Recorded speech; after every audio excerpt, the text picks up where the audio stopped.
Now there was a certain man of Ramathaim Zophim, of the hill country of Ephraim, and his name was Elkanah, the son of Jeroham, the son of Elihu, the son of Tohu, the son of Zuph, an Ephraimite. He had 2 wives.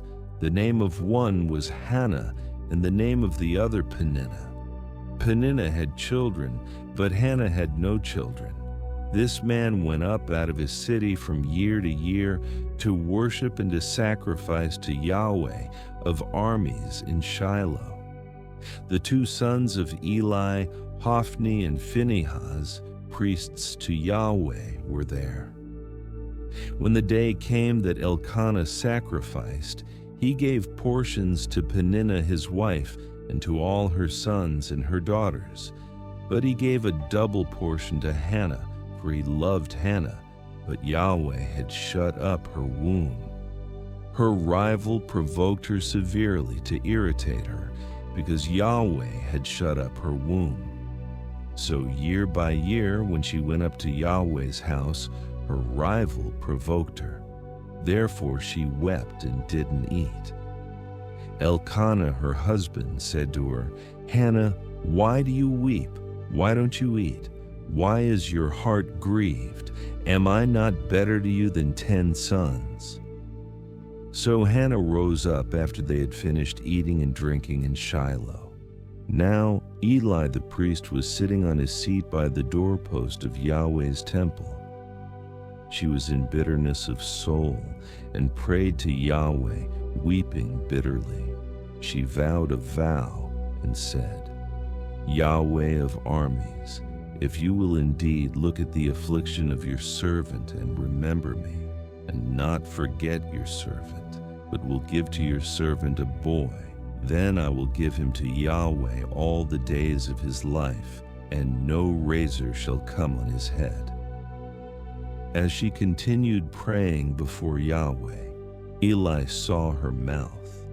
Now Hannah spoke in her heart. Only her lips moved, but her voice was not heard. Therefore Eli thought she was drunk. Eli said to her, "How long will you be drunk? Get rid of your wine." Hannah answered, "No, my lord. I am a woman of a sorrowful spirit. I have not been drinking wine or strong drink, but I poured out my soul before Yahweh. Don't consider your servant a wicked woman, for I have been speaking out of the abundance of my complaint and my provocation." Then Eli answered, "Go in peace, and may the God of Israel grant your petition that you have asked of him." She said, "Let your servant find favor in your sight." So the woman went her way and ate, and her facial expression wasn't sad anymore. They rose up in the morning early and worshipped Yahweh, then returned and came to their house to Ramah. Then Elkanah knew Hannah his wife, and Yahweh remembered her. When the time had come, Hannah conceived and bore a son, and she named him Samuel, saying, "Because I have asked him of Yahweh." The man Elkanah and all his house went up to offer to Yahweh the yearly sacrifice in his vow. But Hannah didn't go up, for she said to her husband, "Not until the child is weaned, then I will bring him, that he may appear before Yahweh and stay there forever." Elkanah, her husband, said to her, "Do what seems good to you. Wait until you have weaned him. Only may Yahweh establish his word." So the woman waited and nursed her son until she weaned him. When she had weaned him, she took him up with her, with 3 bulls and 1 ephah of meal and a container of wine, and brought him to Yahweh's house in Shiloh. The child was young. They killed the bull and brought the child to Eli. She said, "O my Lord, as your soul lives, my Lord, I am the woman who stood by you here, praying to Yahweh. I prayed for this child, and Yahweh has given me my petition which I asked of him. Therefore I have also given him to Yahweh. As long as he lives, he is given to Yahweh." He worshipped Yahweh there. Hannah prayed and said, "My heart exults in Yahweh. My horn is exalted in Yahweh. My mouth is enlarged over my enemies, because I rejoice in your salvation. There is no one as holy as Yahweh, for there is no one besides you, nor is there any rock like our God." Don't keep talking so exceedingly proudly. Don't let arrogance come out of your mouth, for Yahweh is a God of knowledge. By him actions are weighed. The bows of the mighty men are broken. Those who stumbled are armed with strength. Those who were full have hired themselves out for bread. Those who were hungry are satisfied. Yes, the barren has borne 7. She who has many children languishes. Yahweh kills and makes alive. He brings down to Sheol and brings up. Yahweh makes poor and makes rich. He brings low, he also lifts up. He raises up the poor out of the dust. He lifts up the needy from the dunghill to make them sit with princes and inherit the throne of glory. For the pillars of the earth are Yahweh's. He has set the world on them. He will keep the feet of his holy ones, but the wicked will be put to silence in darkness, for no man will prevail by strength. Those who strive with Yahweh shall be broken to pieces. He will thunder against them in the sky. Yahweh will judge the ends of the earth. He will give strength to his king and exalt the horn of his anointed. Elkanah went to Ramah to his house. The child served Yahweh before Eli the priest. Now the sons of Eli were wicked men. They didn't know Yahweh. The custom of the priests with the people was that when anyone offered a sacrifice, the priest's servant came while the meat was boiling, with a fork of 3 teeth in his hand, and he stabbed it into the pan or kettle or cauldron or pot. The priest took all that the fork brought up for himself. They did this to all the Israelites who came there to Shiloh. Yes, before they burned the fat, the priest's servant came and said to the man who sacrificed, "Give meat to roast for the priest, for he will not accept boiled meat from you, but raw." If the man said to him, "Let the fat be burned first, and then take as much as your soul desires," then he would say, "No, but you shall give it to me now, and if not, I will take it by force." The sin of the young men was very great before Yahweh, for the men despised Yahweh's offering. But Samuel ministered before Yahweh, being a child, clothed with a linen ephod. Moreover, his mother made him a little robe and brought it to him from year to year when she came up with her husband to offer the yearly sacrifice. Eli blessed Elkanah and his wife and said, "May Yahweh give you offspring from this woman, for the petition which was asked of Yahweh." Then they went to their own home. Yahweh visited Hannah, and she conceived and bore 3 sons and 2 daughters. The child Samuel grew before Yahweh. Now Eli was very old, and he heard all that his sons did to all Israel, and how that they slept with the women who served at the door of the tent of meeting. He said to them, "Why do you do such things? For I hear of your evil dealings from all these people. No, my sons, for it is not a good report that I hear. You make Yahweh's people disobey. If one man sins against another, God will judge him. But if a man sins against Yahweh, who will intercede for him? Notwithstanding, they didn't listen to the voice of their father, because Yahweh intended to kill them. The child Samuel grew on and increased in favor both with Yahweh and also with men.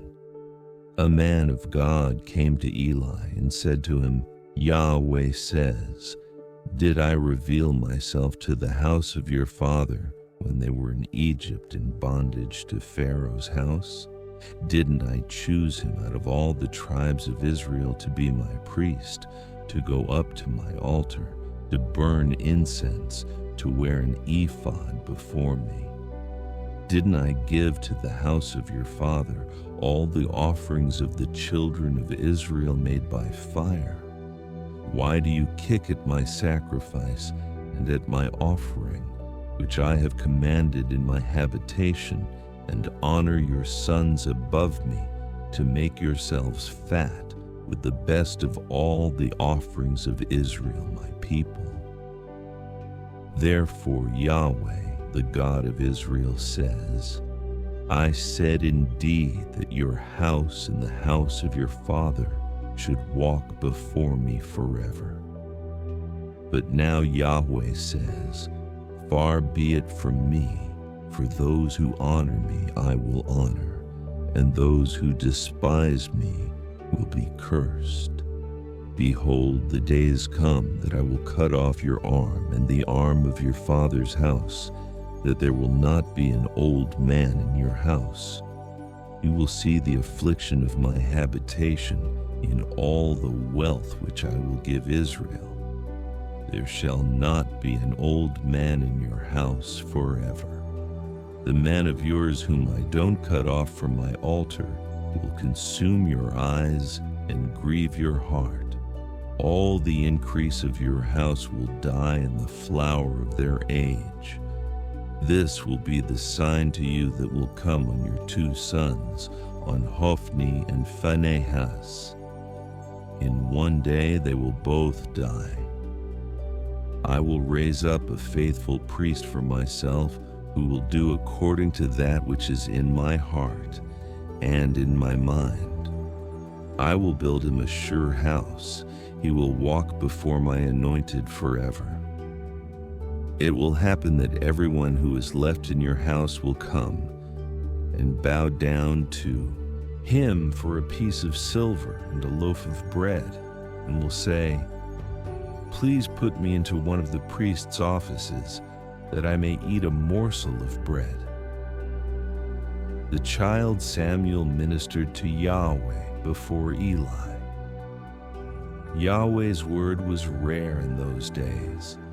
There were not many visions then. At that time, when Eli was laid down in his place, now his eyes had begun to grow dim so that he could not see. And God's lamp hadn't yet gone out, and Samuel had laid down in Yahweh's temple where God's ark was. Yahweh called Samuel. He said, here I am. He ran to Eli and said, here I am, for you called me. He said, I didn't call. Lie down again. He went and lay down. Yahweh called yet again, Samuel. Samuel arose and went to Eli and said, here I am, for you called me.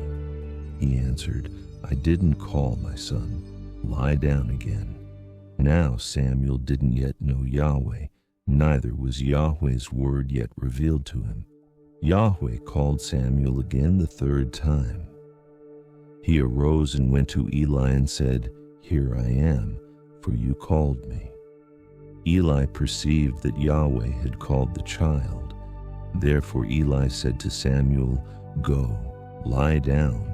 It shall be if he calls you, that you shall say, speak, Yahweh, for your servant hears. So Samuel went and lay down in his place. Yahweh came and stood and called as at other times, Samuel, Samuel. Then Samuel said, speak, for your servant hears. Yahweh said to Samuel, Behold, I will do a thing in Israel at which both the ears of everyone who hears it will tingle. In that day I will perform against Eli all that I have spoken concerning his house, from the beginning even to the end. For I have told him that I will judge his house forever for the iniquity which he knew, because his sons brought a curse on themselves, and he didn't restrain them. Therefore I have sworn to the house of Eli that the iniquity of Eli's house shall not be removed with sacrifice or offering forever. Samuel lay until the morning and opened the doors of Yahweh's house. Samuel was afraid to show Eli the vision. Then Eli called Samuel and said, "Samuel, my son." He said, "Here I am." He said, "What is the thing that he has spoken to you? Please don't hide it from me. God do so to you, and more also if you hide anything from me of all the things that he spoke to you." Samuel told him every bit and hid nothing from him. He said, "It is Yahweh. Let him do what seems good to him." Samuel grew, and Yahweh was with him, and let none of his words fall to the ground. All Israel from Dan even to Beersheba knew that Samuel was established to be a prophet of Yahweh. Yahweh appeared again in Shiloh, for Yahweh revealed himself to Samuel in Shiloh by Yahweh's word. The word of Samuel came to all Israel. Now Israel went out against the Philistines to battle and encamped beside Ebenezer, and the Philistines encamped in Aphek. The Philistines put themselves in array against Israel. When they joined battle, Israel was defeated by the Philistines, who killed about 4,000 men of the army in the field. When the people had come into the camp, the elders of Israel said, "Why has Yahweh defeated us today before the Philistines? Let's get the ark of Yahweh's covenant out of Shiloh and bring it to us, that it may come among us and save us out of the hand of our enemies." So the people sent to Shiloh, and they brought from there the ark of the covenant of Yahweh of armies, who sits above the cherubim. And the two sons of Eli, Hophni and Phinehas, were there with the ark of the covenant of God.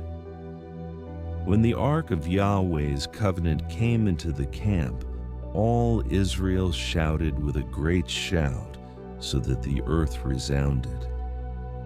When the Philistines heard the noise of the shout, they said, "What does the noise of this great shout in the camp of the Hebrews mean?" They understood that Yahweh's ark had come into the camp. The Philistines were afraid, for they said, "God has come into the camp."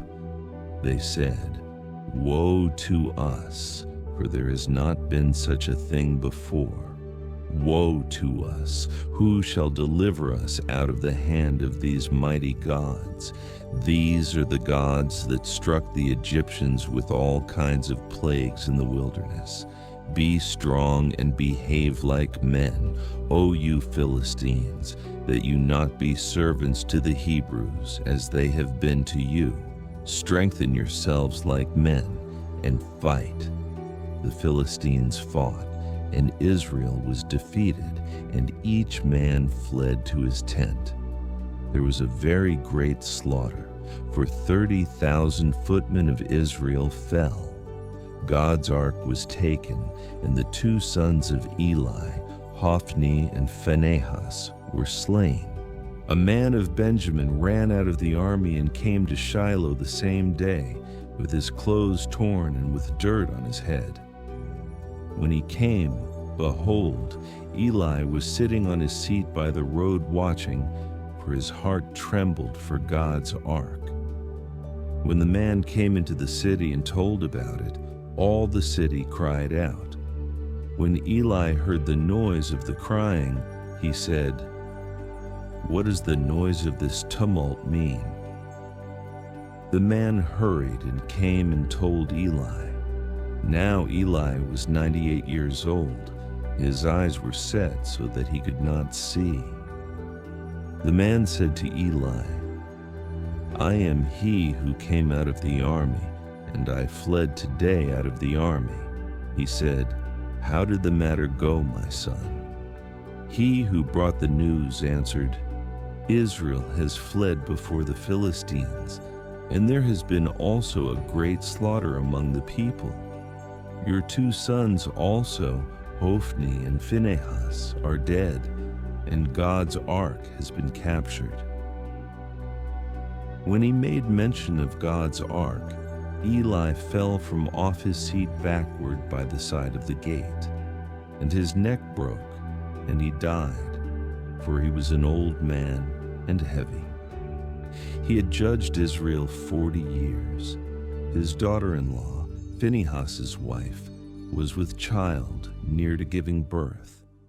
When she heard the news that God's ark was taken and that her father-in-law and her husband were dead, she bowed herself and gave birth, for her pains came on her.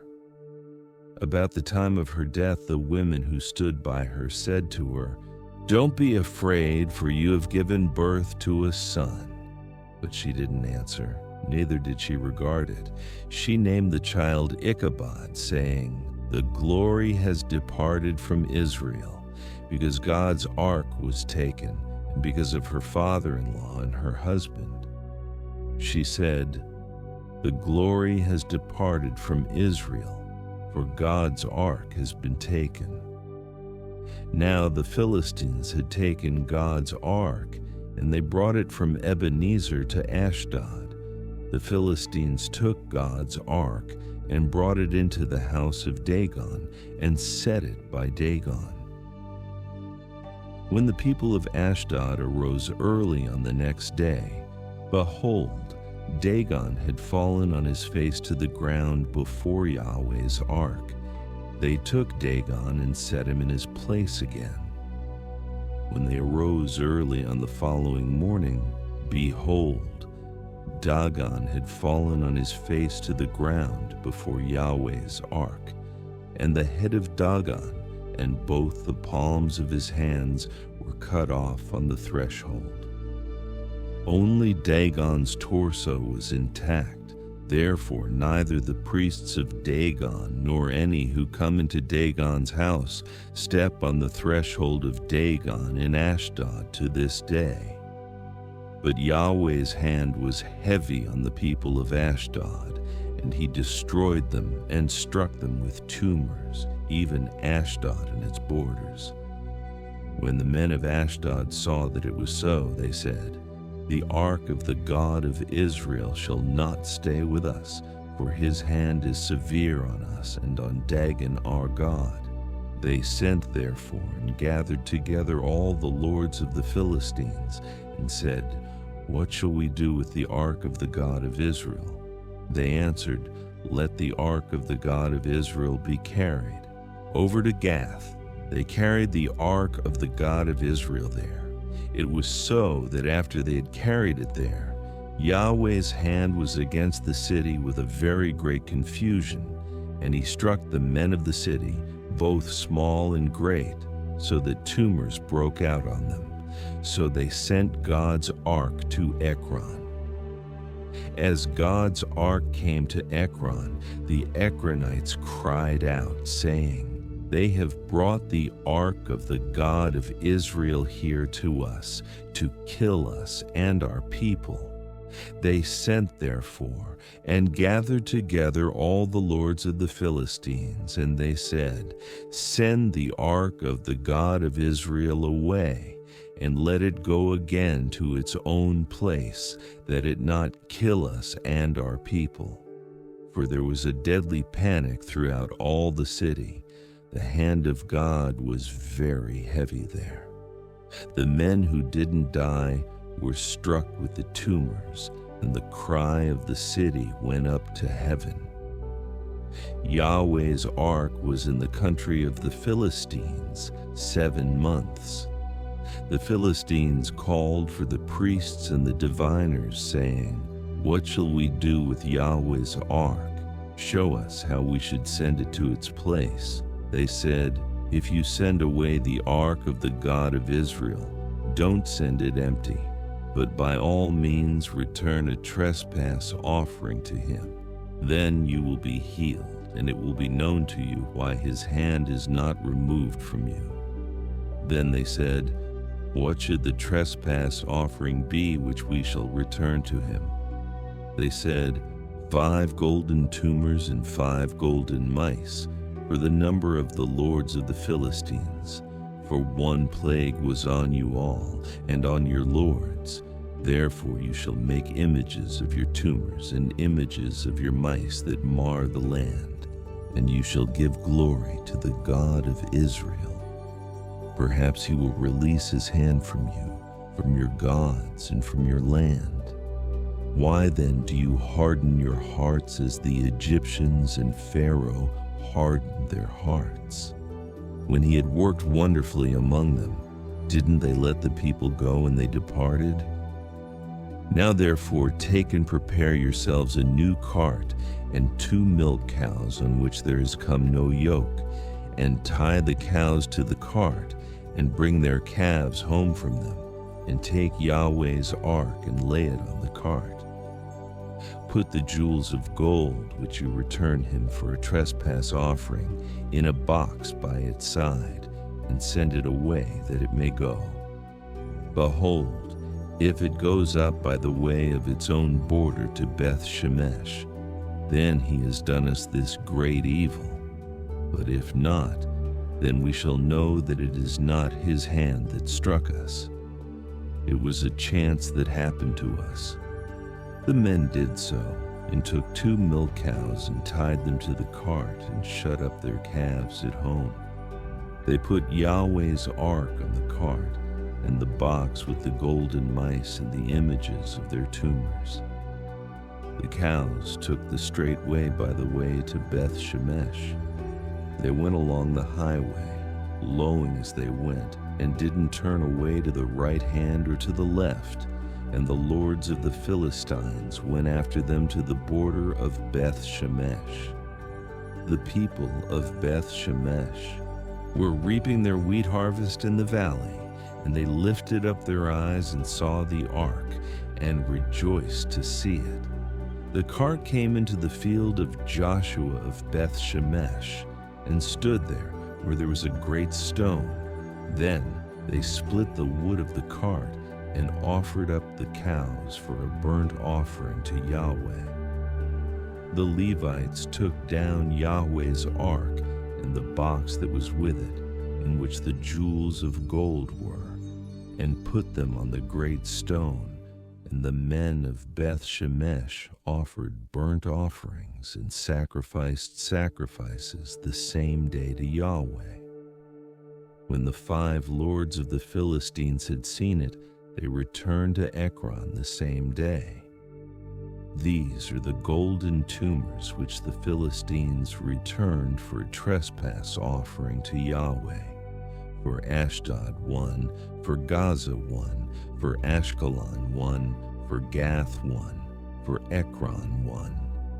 And the golden mice, according to the number of all the cities of the Philistines belonging to the 5 lords, both of fortified cities and of country villages, even to the great stone on which they set down Yahweh's ark. That stone remains to this day in the field of Joshua of Beth Shemesh. He struck of the men of Beth Shemesh, because they had looked into Yahweh's ark. He struck 50,070 of the men. Then the people mourned, because Yahweh had struck the people with a great slaughter. The men of Beth Shemesh said, "Who is able to stand before Yahweh, this holy God? To whom shall he go up from us?" They sent messengers to the inhabitants of Kiriath Jearim, saying, The Philistines have brought back Yahweh's ark. Come down and bring it up to yourselves." The men of Kiriath-Jearim came and took Yahweh's ark, and brought it into Abinadab's house on the hill, and consecrated Eleazar his son to keep Yahweh's ark. From the day that the ark stayed in Kiriath-Jearim, the time was long, for it was 20 years, and all the house of Israel lamented after Yahweh. Samuel spoke to all the house of Israel, saying, "If you are returning to Yahweh with all your heart, then put away the foreign gods and the Ashtaroth from among you, and direct your hearts to Yahweh, and serve him only, and he will deliver you out of the hand of the Philistines." Then the children of Israel removed the Baals and the Ashtaroth, and served Yahweh only. Samuel said, "Gather all Israel to Mizpah, and I will pray to Yahweh for you." They gathered together to Mizpah, and drew water, and poured it out before Yahweh, and fasted on that day, and said there, "We have sinned against Yahweh." Samuel judged the children of Israel in Mizpah. When the Philistines heard that the children of Israel were gathered together at Mizpah, the lords of the Philistines went up against Israel. When the children of Israel heard it, they were afraid of the Philistines. The children of Israel said to Samuel, "Don't stop crying to Yahweh our God for us, that he will save us out of the hand of the Philistines." Samuel took a suckling lamb and offered it for Ba'al-peor, whole burnt offering to Yahweh. Samuel cried to Yahweh for Israel, and Yahweh answered him. As Samuel was offering up the burnt offering, the Philistines came near to battle against Israel. But Yahweh thundered with a great thunder on that day on the Philistines, and confused them, and they were struck down before Israel. The men of Israel went out of Mizpah and pursued the Philistines, and struck them until they came under Beth-kar. Then Samuel took a stone and set it between Mizpah and Shen, and called its name Ebenezer, saying, "Yahweh helped us until now." So the Philistines were subdued, and they stopped coming within the border of Israel. Yahweh's hand was against the Philistines all the days of Samuel.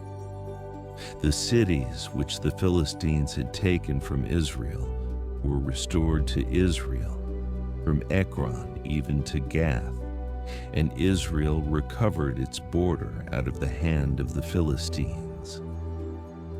There was peace between Israel and the Amorites. Samuel judged Israel all the days of his life. He went from year to year in a circuit to Bethel, Gilgal, and Mizpah, and he judged Israel in all those places. His return was to Ramah, for his house was there, and he judged Israel there, and he built an altar to Yahweh there. When Samuel was old, he made his sons judges over Israel. Now the name of his firstborn was Joel, and the name of his second, Abijah. They were judges in Beersheba. His sons didn't walk in his ways, but turned away after dishonest gain, took bribes, and perverted justice. Then all the elders of Israel gathered themselves together and came to Samuel to Ramah. They said to him, "Behold, you are old, and your sons don't walk in your ways. Now make us a king to judge us like all the nations." But the thing displeased Samuel when they said, "Give us a king to judge us." Samuel prayed to Yahweh. Yahweh said to Samuel, "Listen to the voice of the people in all that they tell you, for they have not rejected you, but they have rejected me as the king over them, according to all the works which they have done since the day that I brought them up out of Egypt, even to this day, in that they have forsaken me and served other gods, so they also do to you. Now, therefore, listen to their voice. However, you shall protest solemnly to them, and shall show them the way of the king who will reign over them. Samuel told all Yahweh's words to the people who asked him for a king.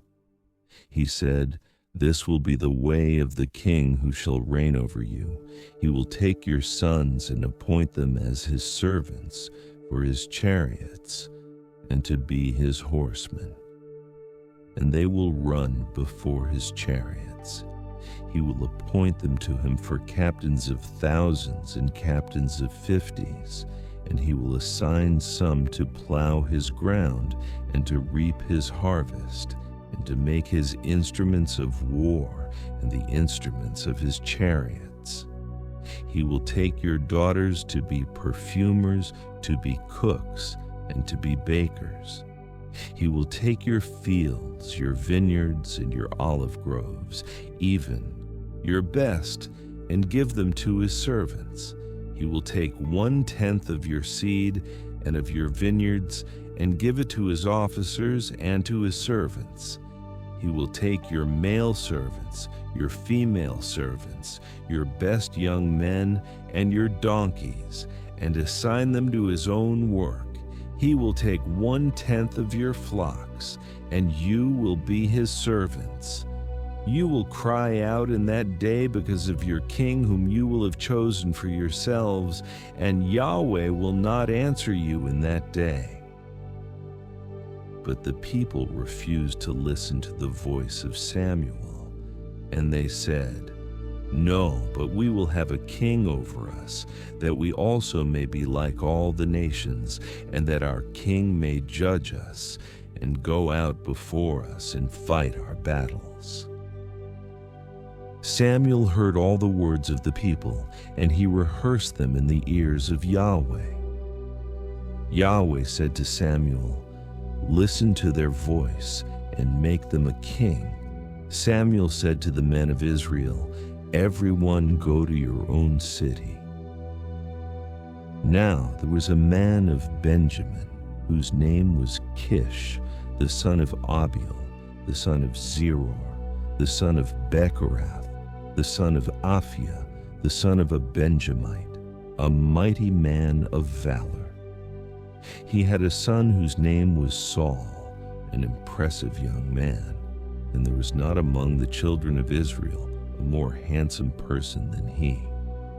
From his shoulders and upward, he was taller than any of the people. The donkeys of Kish, Saul's father, were lost. Kish said to Saul his son, "Now take one of the servants with you and arise, go look for the donkeys." He passed through the hill country of Ephraim and passed through the land of Shalisha, but they didn't find them. Then they passed through the land of Shaalim, and they weren't there. Then he passed through the land of the Benjamites, but they didn't find them. When they had come to the land of Zuph, Saul said to his servant who was with him, "Come, let's return, lest my father stop caring about the donkeys and be anxious for us." The servant said to him, "Behold now, there is a man of God in the city, and he is a man who is held in honor. All that he says surely happens. Now let's go there. Perhaps he can tell us which way to go." Then Saul said to his servant, "But behold, if we go, what should we bring the man? For the bread is spent in our sacks, and there is not a present to bring to the man of God. What do we have?" The servant answered Saul again and said, "Behold, I have in my hand the 4th part of a shekel of silver. I will give that to the man of God to tell us our way." In earlier times in Israel, When a man went to inquire of God, he said, "Come, let's go to the seer." For he who is now called a prophet was before called a seer. Then Saul said to his servant, "Well said, come, let's go." So they went to the city where the man of God was. As they went up the ascent to the city, they found young maidens going out to draw water, and said to them, "Is the seer here?" They answered them and said, "He is. Behold, he is before you. Hurry now, for he has come today into the city, for the people have a sacrifice today in the high place. As soon as you have come into the city, you will immediately find him before he goes up to the high place to eat, for the people will not eat until he comes, because he blesses the sacrifice. Afterwards those who are invited eat. Now therefore go up, for at this time you will find him." They went up to the city. As they came within the city, behold, Samuel came out toward them to go up to the high place. Now Yahweh had revealed to Samuel a day before Saul came, saying, "Tomorrow about this time I will send you a man out of the land of Benjamin, and you shall anoint him to be prince over my people Israel. He will save my people out of the hand of the Philistines, for I have looked upon my people, because their cry has come to me." When Samuel saw Saul, Yahweh said to him, "Behold the man of whom I spoke to you. He will have authority over my people." Then Saul approached Samuel in the gateway and said, "Please tell me where the seer's house is." Samuel answered Saul and said, "I am the seer. Go up before me to the high place, for you are to eat with me today. In the morning I will let you go, and will tell you all that is in your heart. As for your donkeys who were lost 3 days ago, don't set your mind on them, for they have been found. For whom does all Israel desire? Is it not you and all your father's house?" Saul answered, "Am I not a Benjamite, of the smallest of the tribes of Israel, and my family the least of all the families of the tribe of Benjamin? Why then do you speak to me like this?" Samuel took Saul and his servant and brought them into the guest room, and made them sit in the best place among those who were invited, who were about 30 persons. Samuel said to the cook, "Bring the portion which I gave you, of which I said to you, set it aside." The cook took up the thigh, and that which was on it, and set it before Saul. Samuel said, "Behold, that which has been reserved. Set it before yourself and eat, because it has been kept for you for the appointed time, for I said, I have invited the people." So Saul ate with Samuel that day. When they had come down from the high place into the city, he talked with Saul on the housetop. They arose early, and about daybreak Samuel called to Saul on the housetop, saying, "Get up, that I may send you away." Saul arose, and they both went outside, he and Samuel, together. As they were going down at the end of the city, Samuel said to Saul, "Tell the servant to go on ahead of us." He went ahead. Then Samuel said, "But stand still first, that I may cause you to hear God's message." Then Samuel took the vial of oil and poured it on his head, then kissed him and said, "Hasn't Yahweh anointed you to be prince over his inheritance? When you have departed from me today, then you will find 2 men by Rachel's tomb on the border of Benjamin at Zelzah. They will tell you, 'The donkeys which you went to look for have been found.' And behold, your father has stopped caring about the donkeys and is anxious for you, saying, 'What shall I do for my son?' Then you will go on forward from there, and you will come to the oak of Tabor. 3 men will meet you there, going up to God to Bethel, one carrying 3 young goats, and another carrying 3 loaves of bread, and another carrying a container of wine. They will greet you and give you 2 loaves of bread, which you shall receive from their hand. After that you will come to the hill of God, where the garrison of the Philistines is, and it will happen when you have come there to the city, that you will meet a band of prophets coming down from the high place with a lute, a tambourine, a pipe, and a harp before them, and they will be prophesying. Then Yahweh's Spirit will come mightily on you. Then you will prophesy with them and will be turned into another man. Let it be, when these signs have come to you, that you do what is appropriate for the occasion, for God is with you. Go down ahead of me to Gilgal, and behold, I will come down to you to offer burnt offerings and to sacrifice sacrifices of peace offerings. Wait 7 days until I come to you and show you what you are to do." It was so that when he had turned his back to go from Samuel, God gave him another heart, and all those signs happened that day.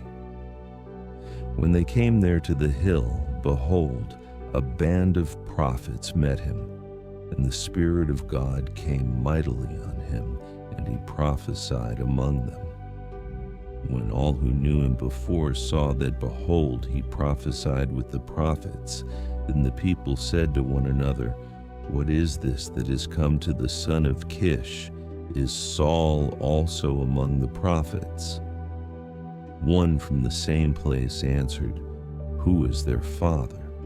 Therefore it became a proverb, "Is Saul also among the prophets?" When he had finished prophesying, he came to the high place. Saul's uncle said to him and to his servant, "Where did you go?" He said, "To seek the donkeys. When we saw that they were not found, we came to Samuel." Saul's uncle said, "Please tell me what Samuel said to you." Saul said to his uncle, "He told us plainly that the donkeys were found. But concerning the matter of the kingdom of which Samuel spoke, he didn't tell him." Samuel called the people together to Yahweh, to Mizpah, and he said to the children of Israel, "Yahweh, the God of Israel, says, I brought Israel up out of Egypt, and I delivered you out of the hand of the Egyptians and out of the hand of all the kingdoms that oppressed you. But you have today rejected your God, who himself saves you out of all your calamities and your distresses. And you have said to him, 'No, set a king over us.' Now therefore present yourselves before Yahweh by your tribes and by your thousands." So Samuel brought all the tribes of Israel near, and the tribe of Benjamin was chosen. He brought the tribe of Benjamin near by their families, and the family of the matrids was chosen. Then Saul, the son of Kish, was chosen.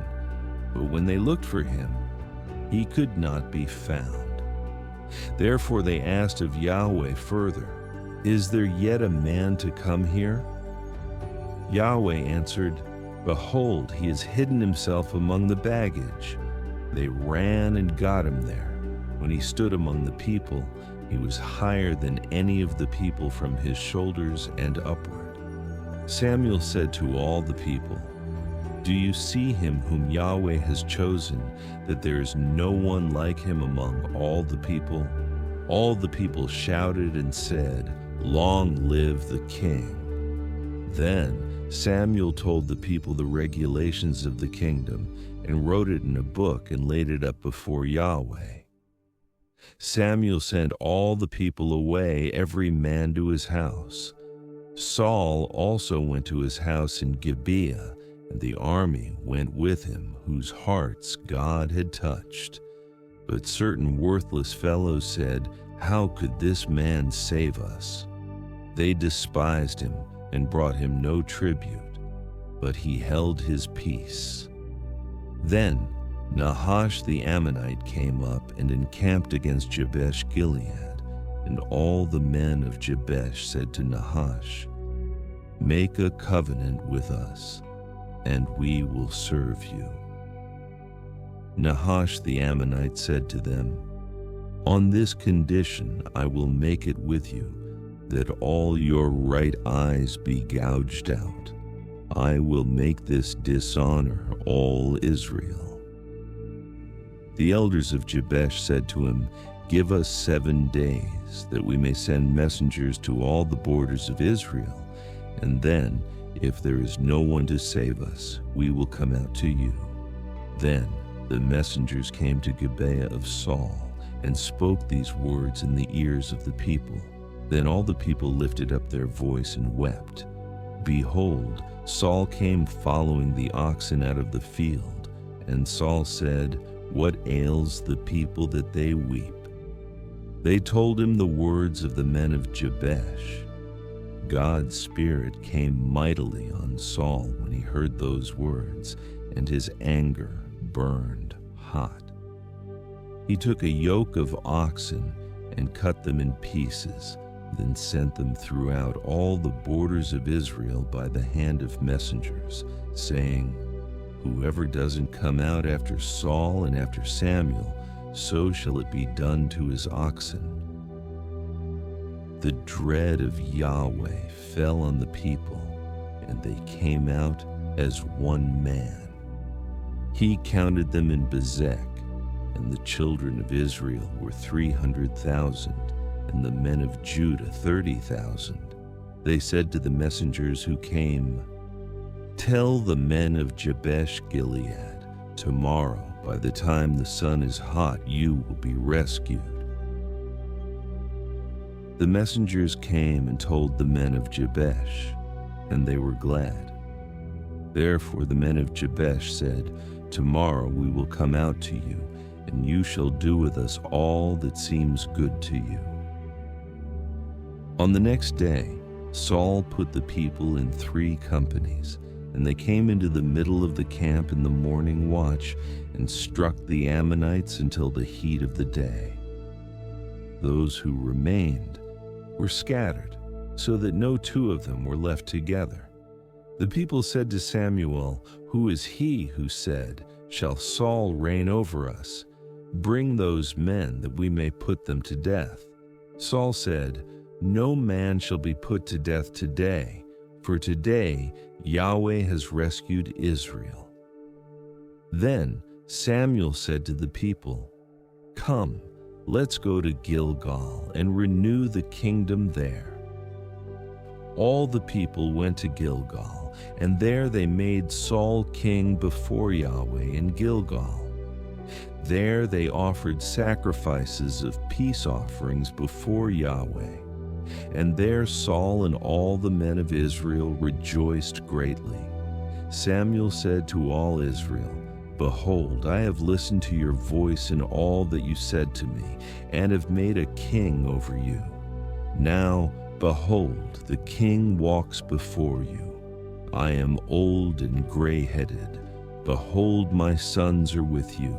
I have walked before you from my youth to this day. Here I am. Witness against me before Yahweh and before his anointed. Whose ox have I taken? Whose donkey have I taken? Whom have I defrauded? Whom have I oppressed? Of whose hand have I taken a bribe to make me blind my eyes? I will restore it to you." They said, "You have not defrauded us, nor oppressed us, neither have you taken anything from anyone's hand." He said to them, "Yahweh is witness against you, and his anointed is witness today, that you have not found anything in my hand." They said, "He is witness." Samuel said to the people, It is Yahweh who appointed Moses and Aaron, and that brought your fathers up out of the land of Egypt. Now therefore stand still, that I may plead with you before Yahweh concerning all the righteous acts of Yahweh, which he did to you and to your fathers.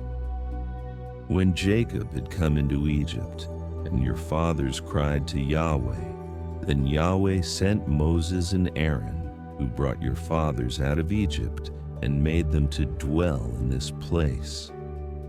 But they forgot Yahweh their God, and he sold them into the hand of Sisera, captain of the army of Hazor, and into the hand of the Philistines, and into the hand of the king of Moab, and they fought against them. They cried to Yahweh and said, We have sinned because we have forsaken Yahweh and have served the Baals and the Ashtaroth. But now deliver us out of the hand of our enemies, and we will serve you. Yahweh sent Jerubbaal, Bedan, Jephthah, and Samuel, and delivered you out of the hand of your enemies on every side. And you lived in safety. When you saw that Nahash, the king of the children of Ammon, came against you, you said to me, No, but a king shall reign over us, when Yahweh, your God, was your king. Now therefore see the king whom you have chosen and whom you have asked for. Behold, Yahweh has set a king over you. If you will fear Yahweh and serve him and listen to his voice and not rebel against the commandment of Yahweh, then both you and also the king who reigns over you are followers of Yahweh your God. But if you will not listen to Yahweh's voice, but rebel against the commandment of Yahweh, then Yahweh's hand will be against you, as it was against your fathers. Now therefore stand still and see this great thing which Yahweh will do before your eyes. Isn't it wheat harvest today? I will call to Yahweh that he may send thunder and rain, and you will know and see that your wickedness is great, which you have done in Yahweh's sight in asking for a king. So Samuel called to Yahweh, and Yahweh sent thunder and rain that day. Then all the people greatly feared Yahweh and Samuel. All the people said to Samuel, Pray for your servants to Yahweh your God, that we not die. For we have added to all our sins this evil, to ask for a king. Samuel said to the people, Don't be afraid. You have indeed done all this evil, yet don't turn away from following Yahweh, but serve Yahweh with all your heart. Don't turn away to go after vain things which can't profit or deliver, for they are vain.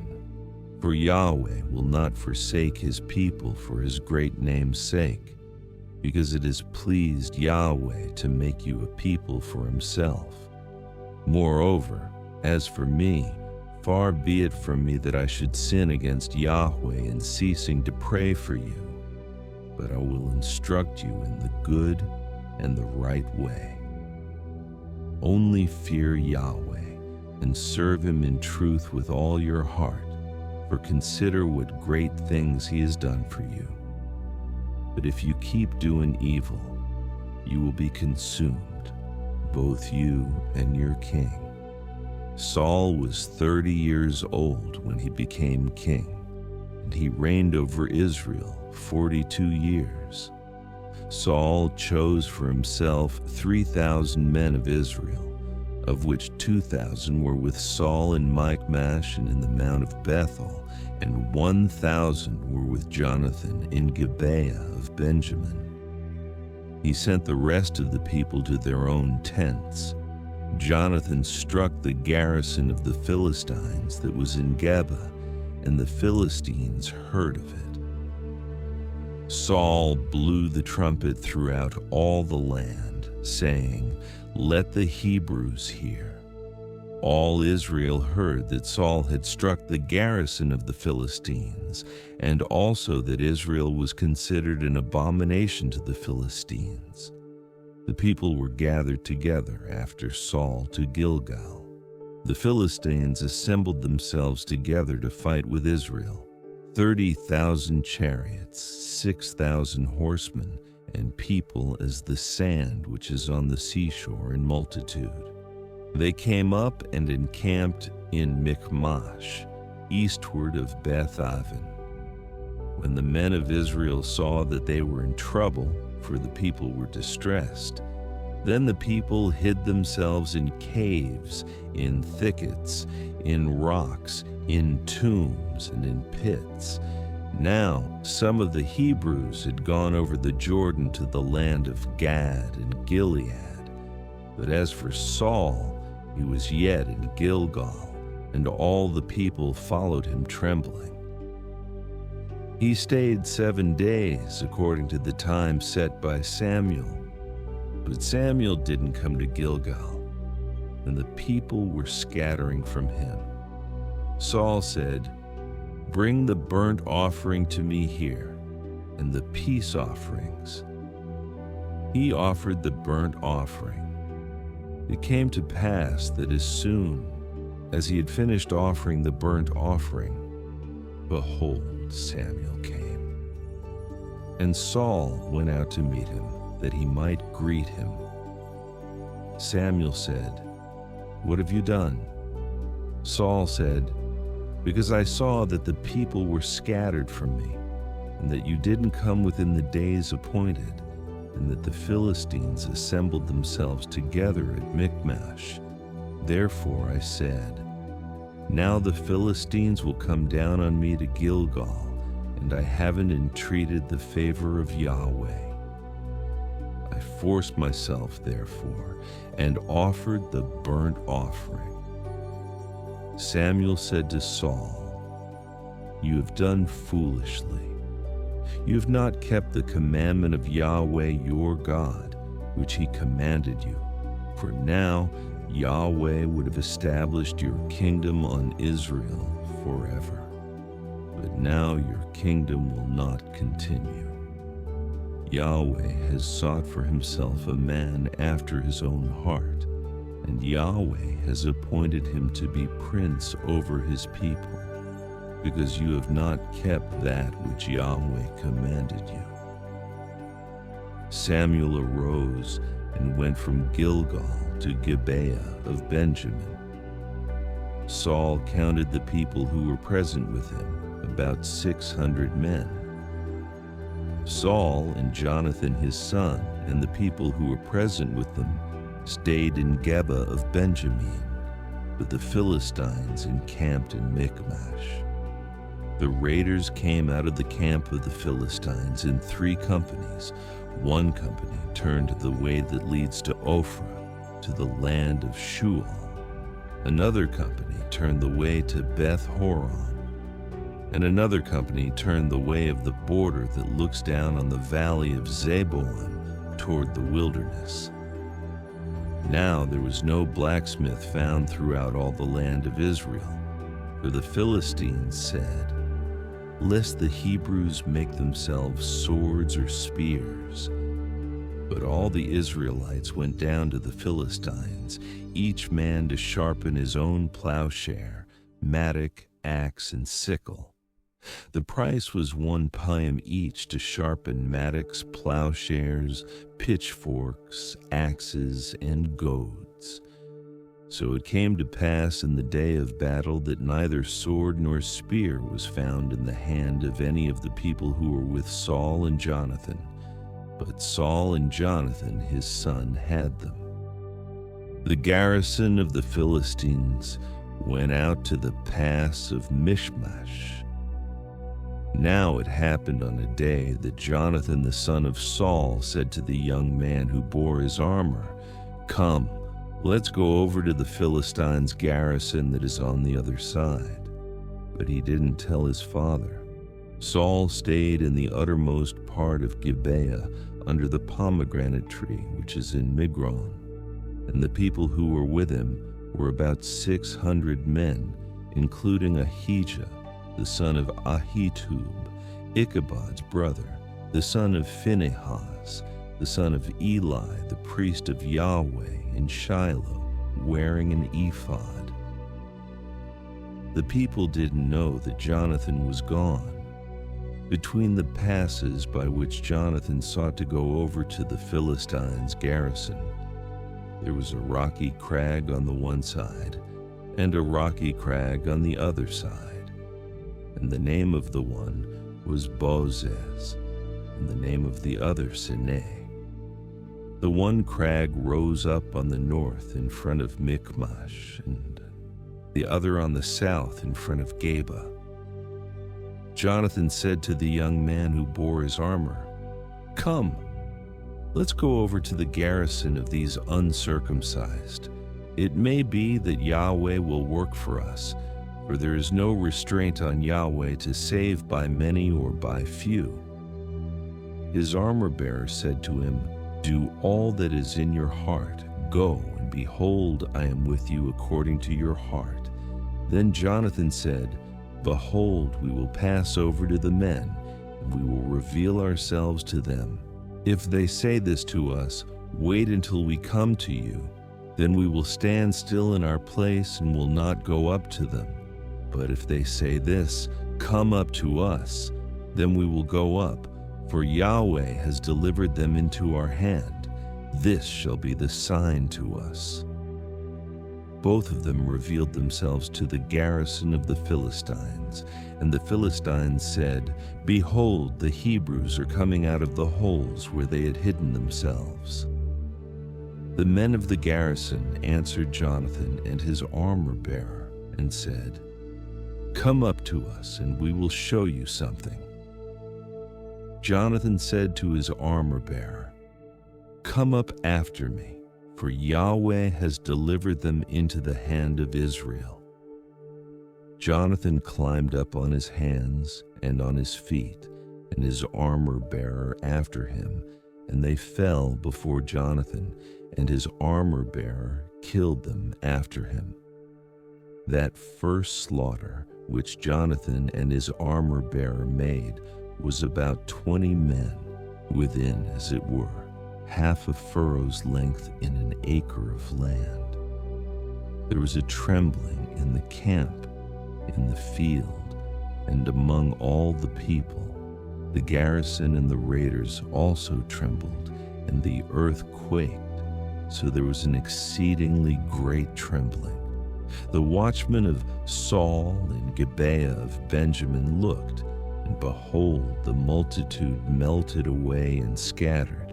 Then Saul said to the people who were with him, "Count now and see who is missing from us." When they had counted, behold, Jonathan and his armor-bearer were not there. Saul said to Ahijah, "Bring God's ark here." For God's ark was with the children of Israel at that time. While Saul talked to the priest, the tumult that was in the camp of the Philistines went on and increased, and Saul said to the priest, "Withdraw your hand." Saul and all the people who were with him were gathered together and came to the battle, and behold, they were all striking each other with their swords in very great confusion. Now the Hebrews who were with the Philistines before, and who went up with them into the camp from all around, even they also turned to be with the Israelites who were with Saul and Jonathan. Likewise, all the men of Israel who had hidden themselves in the hill country of Ephraim, when they heard that the Philistines fled, even they also followed hard after them in the battle. So Yahweh saved Israel that day, and the battle passed over by Beth Aven. The men of Israel were distressed that day, for Saul had adjured the people, saying, "Cursed is the man who eats any food until it is evening, and I am avenged of my enemies." So none of the people tasted food. All the people came into the forest, and there was honey on the ground. When the people had come to the forest, behold, honey was dripping, but no one put his hand to his mouth, for the people feared the oath. But Jonathan didn't hear when his father commanded the people with the oath.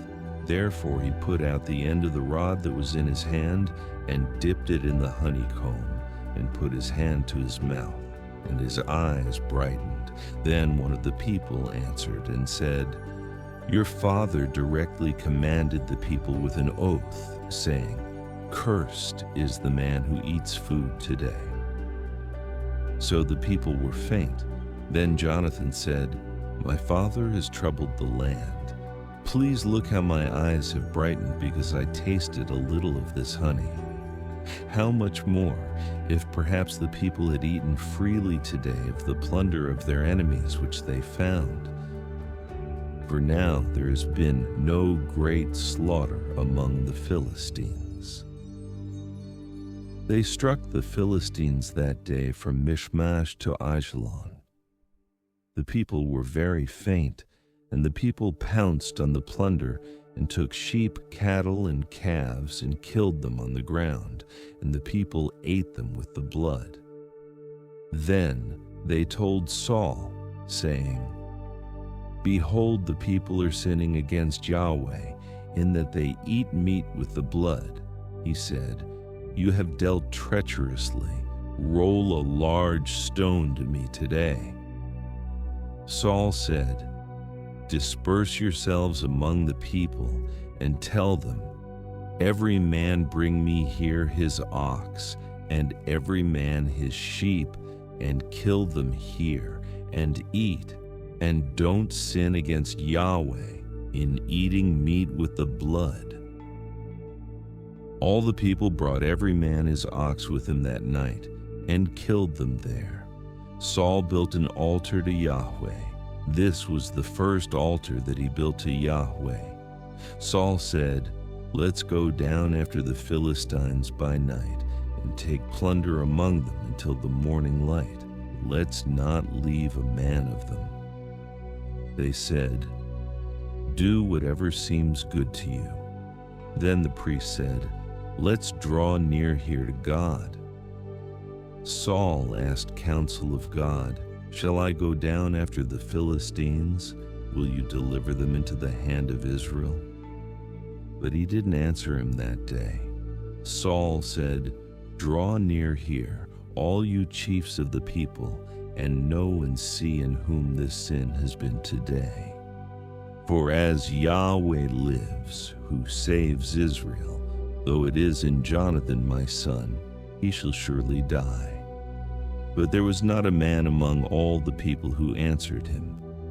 Then he said to all Israel, "You be on one side, and I and Jonathan my son will be on the other side." The people said to Saul, "Do what seems good to you."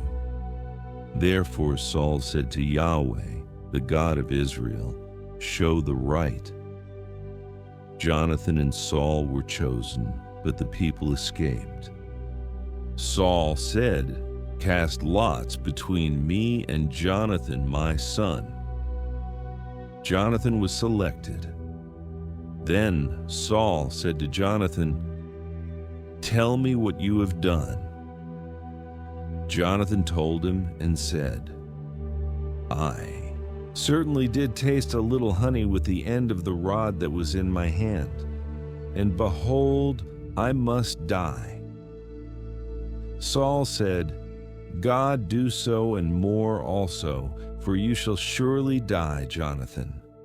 The people said to Saul, "Shall Jonathan die, who has worked this great salvation in Israel? Far from it. As Yahweh lives, there shall not one hair of his head fall to the ground, for he has worked with God today." So the people rescued Jonathan, so he didn't die. Then Saul went up from following the Philistines, and the Philistines went to their own place. Now when Saul had taken the kingdom over Israel, he fought against all his enemies on every side, against Moab and against the children of Ammon and against Edom, and against the kings of Zobah, and against the Philistines. Wherever he turned himself, he defeated them. He did valiantly and struck the Amalekites and delivered Israel out of the hands of those who plundered them. Now the sons of Saul were Jonathan, Ishvi, and Malchishua. And the names of his 2 daughters were these: the name of the firstborn Merab, and the name of the younger Michal. The name of Saul's wife was Ahinoam, the daughter of Ahimaaz. The name of the captain of his army was Abner, the son of Ner, Saul's uncle. Kish was the father of Saul, and Ner, the father of Abner, was the son of Abiel. There was severe war against the Philistines all the days of Saul. And when Saul saw any mighty man or any valiant man, he took him into his service. Samuel said to Saul, "Yahweh sent me to anoint you to be king over his people, over Israel. Now therefore listen to the voice of Yahweh's words. Yahweh of armies says, I remember what Amalek did to Israel, how he set himself against him on the way when he came up out of Egypt. Now go and strike Amalek, and utterly destroy all that they have, and don't spare them, but kill both man and woman, infant and nursing baby, ox and sheep, camel and donkey." Saul summoned the people and counted them in Telaim, 200,000 footmen and 10,000 men of Judah. Saul came to the city of Amalek and set an ambush in the valley. Saul said to the Kenites, "Go, depart, go down from among the Amalekites, lest I destroy you with them. For you showed kindness to all the children of Israel when they came up out of Egypt." So the Kenites departed from among the Amalekites. Saul struck the Amalekites from Havilah as you go to Shur, which is before Egypt. He took Agag, the king of the Amalekites, alive, and utterly destroyed all the people with the edge of the sword. But Saul and the people spared Agag, and the best of the sheep, of the cattle, of the fat calves, of the lambs, and all that was good, and were not willing to utterly destroy them. But everything that was vile and refuse, that they destroyed utterly. Then Yahweh's word came to Samuel, saying, "It grieves me that I have set up Saul to be king, for he has turned back from following me, and has not performed my commandments." Samuel was angry, and he cried to Yahweh all night. Samuel rose early to meet Saul in the morning, and Samuel was told, saying, "Saul came to Carmel, and behold, he set up a monument for himself, turned, passed on, and went down to Gilgal." Samuel came to Saul, and Saul said to him, "You are blessed by Yahweh. I have performed the commandment of Yahweh." Samuel said, "Then what is this bleating of the sheep in my ears and the lowing of the cattle which I hear mean?" Saul said, "They have brought them from the Amalekites, for the people spared the best of the sheep and of the cattle to sacrifice to Yahweh your God. We have utterly destroyed the rest." Then Samuel said to Saul, "Stay, and I will tell you what Yahweh said to me last night." He said to him, "Say on."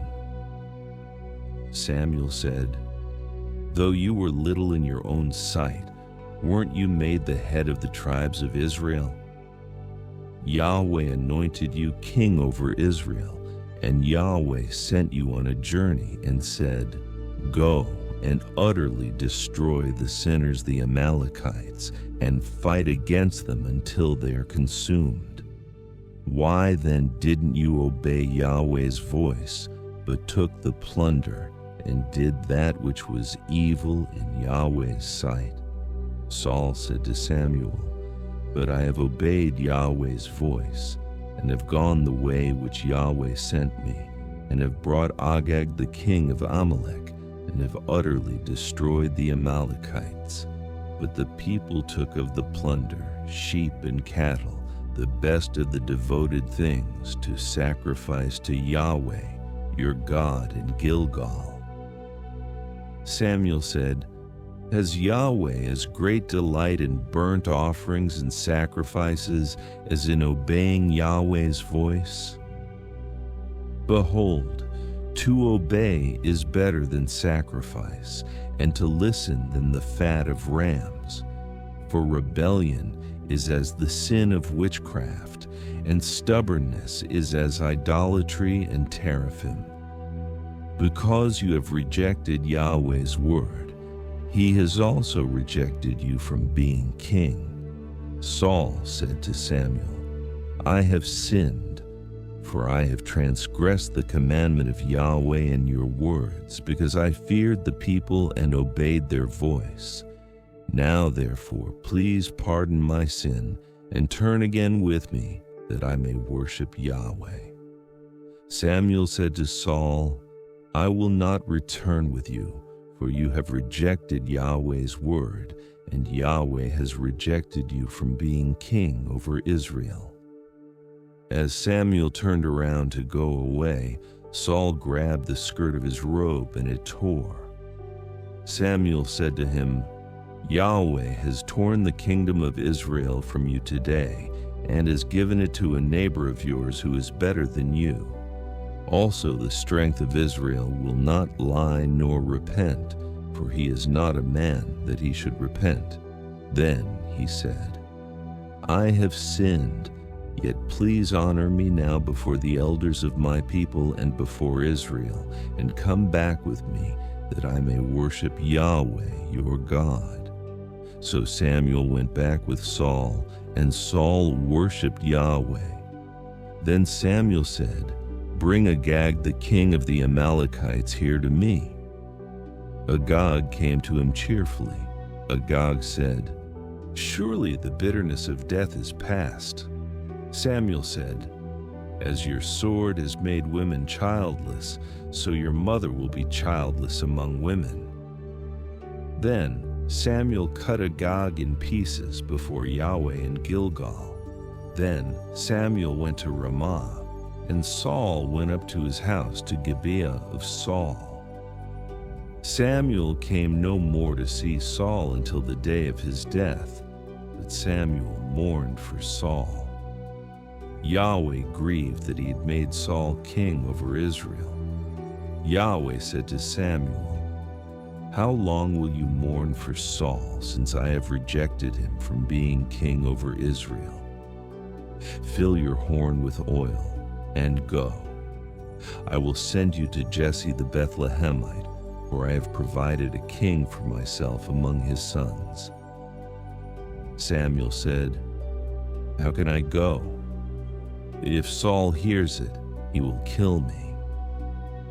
Yahweh said, "Take a heifer with you and say, 'I have come to sacrifice to Yahweh.' Call Jesse to the sacrifice, and I will show you what you shall do. You shall anoint to me him whom I name to you." Samuel did that which Yahweh spoke, and came to Bethlehem. The elders of the city came to meet him trembling, and said, "Do you come peaceably?" He said, "Peaceably. I have come to sacrifice to Yahweh. Sanctify yourselves and come with me to the sacrifice." He sanctified Jesse and his sons and called them to the sacrifice. When they had come, he looked at Eliab and said, "Surely Yahweh's anointed is before him." But Yahweh said to Samuel, "Don't look on his face or on the height of his stature, because I have rejected him. For I don't see as man sees. For man looks at the outward appearance, but Yahweh looks at the heart." Then Jesse called Abinadab and made him pass before Samuel. He said, "Yahweh has not chosen this one either." Then Jesse made Shammah to pass by. He said, "Yahweh has not chosen this one either." Jesse made 7 of his sons to pass before Samuel. Samuel said to Jesse, "Yahweh has not chosen these." Samuel said to Jesse, "Are all your children here?" He said, "There remains yet the youngest. Behold, he is keeping the sheep." Samuel said to Jesse, "Send and get him, for we will not sit down until he comes here." He sent and brought him in. Now he was ruddy, with a handsome face and good appearance. Yahweh said, "Arise, anoint him, for this is he." Then Samuel took the horn of oil and anointed him in the middle of his brothers. Then Yahweh's Spirit came mightily on David from that day forward. So Samuel rose up and went to Ramah. Now Yahweh's Spirit departed from Saul, and an evil spirit from Yahweh troubled him. Saul's servant said to him, "See now, an evil spirit from God troubles you. Let our Lord now command your servants who are in front of you to seek out a man who is a skillful player on the harp. Then, when the evil spirit from God is on you, he will play with his hand, and you will be well." Saul said to his servants, "Provide me now a man who can play well, and bring him to me."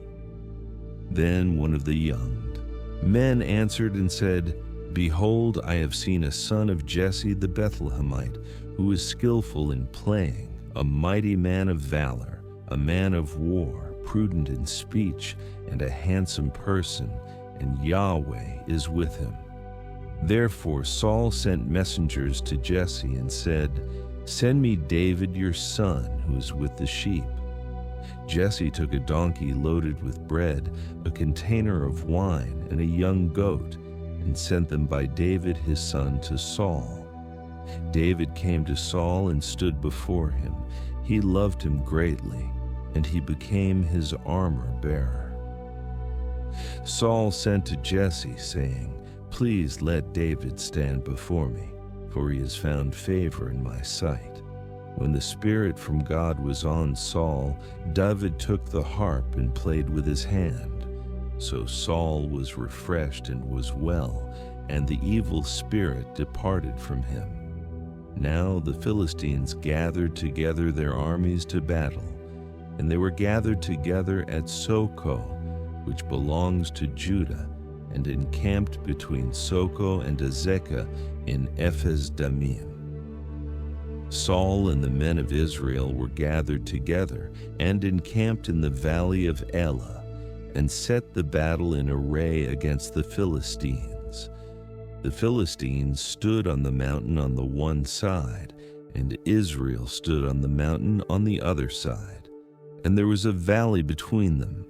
A champion out of the camp of the Philistines named Goliath of Gath, whose height was 6 cubits, and a span went out. He had a helmet of bronze on his head, and he wore a coat of mail. And the weight of the coat was 5,000 shekels of bronze. He had bronze shin armor on his legs, and a bronze javelin between his shoulders. The staff of his spear was like a weaver's beam, and his spear's head weighed 600 shekels of iron. His shield-bearer went before him.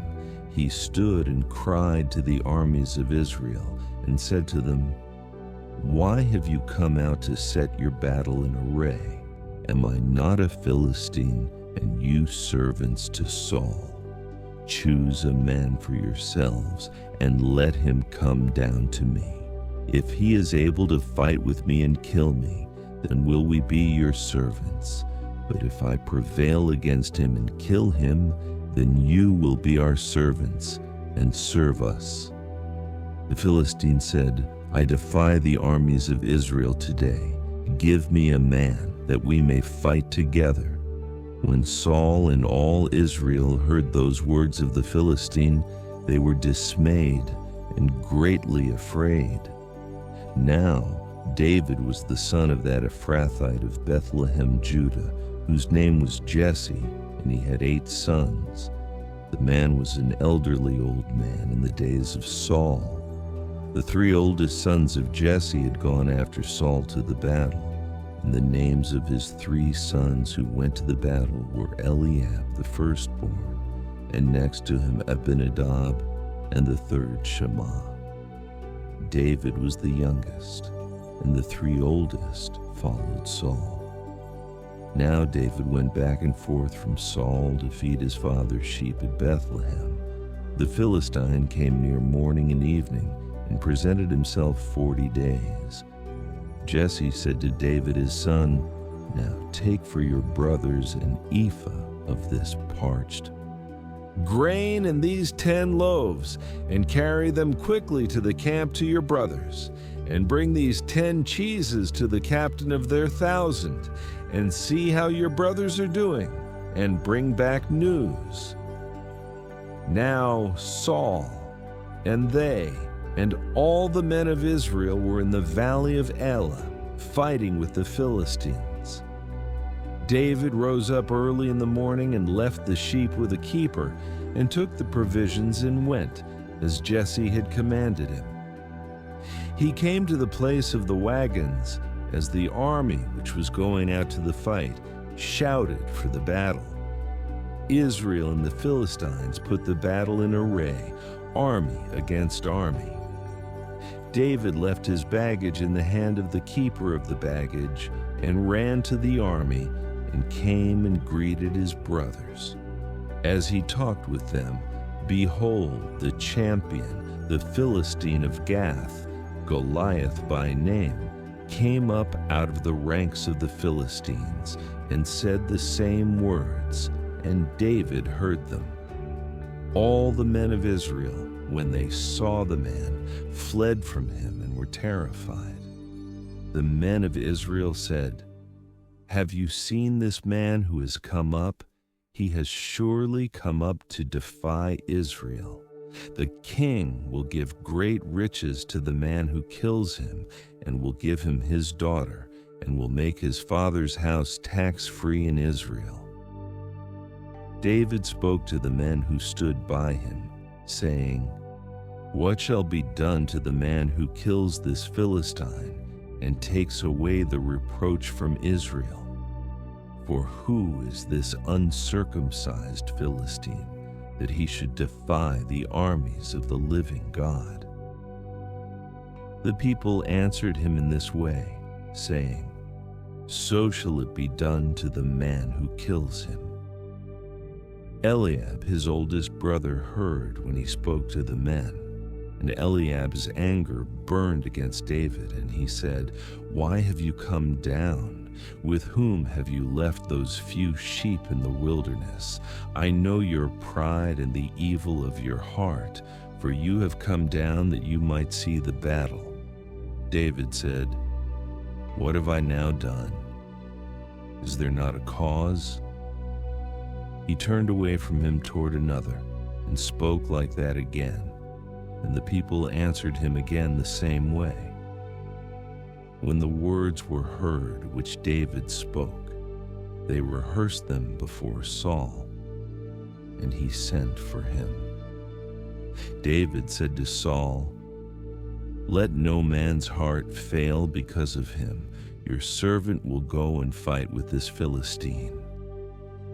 Saul said to David, "You are not able to go against this Philistine to fight with him, for you are but a youth, and he a man of war from his youth." David said to Saul, "Your servant was keeping his father's sheep, and when a lion or a bear came and took a lamb out of the flock, I went out after him, struck him, and rescued it out of his mouth. When he arose against me, I caught him by his beard, struck him, and killed him. Your servant struck both the lion and the bear. This uncircumcised Philistine shall be as one of them, since he has defied the armies of the living God. David said, Yahweh, who delivered me out of the paw of the lion and out of the paw of the bear, will deliver me out of the hand of this Philistine. Saul said to David, Go, Yahweh will be with you. Saul dressed David with his clothing. He put a helmet of bronze on his head, and he clad him with a coat of mail. David strapped his sword on his clothing, and he tried to move, for he had not tested it. David said to Saul, I can't go with these, for I have not tested them. Then David took them off. He took his staff in his hand and chose for himself 5 smooth stones out of the brook and put them in the pouch of his shepherd's bag which he had. His sling was in his hand, and he came near to the Philistine. The Philistine walked and came near to David, and the man who bore the shield went before him. When the Philistine looked around and saw David, he disdained him, for he was but a youth and ruddy and had a good-looking face. The Philistine said to David, Am I a dog that you come to me with sticks? The Philistine cursed David by his gods. The Philistine said to David, Come to me, and I will give your flesh to the birds of the sky and to the animals of the field. Then David said to the Philistine, You come to me with a sword, with a spear, and with a javelin, but I come to you in the name of Yahweh of armies, the God of the armies of Israel, whom you have defied. Today Yahweh will deliver you into my hand. I will strike you and take your head from off you.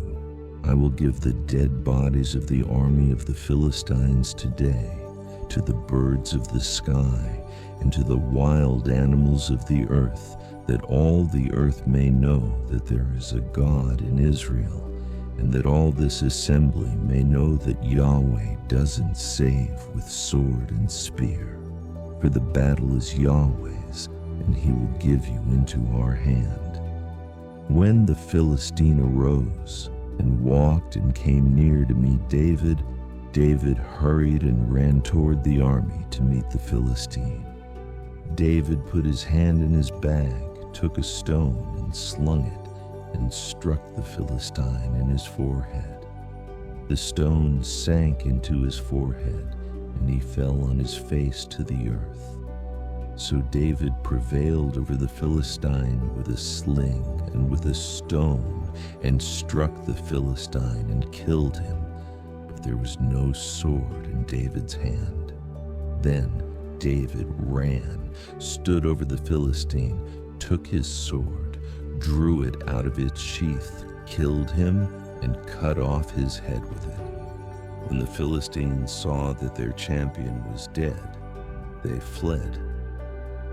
The men of Israel and of Judah arose and shouted, and pursued the Philistines as far as Gai and to the gates of Ekron.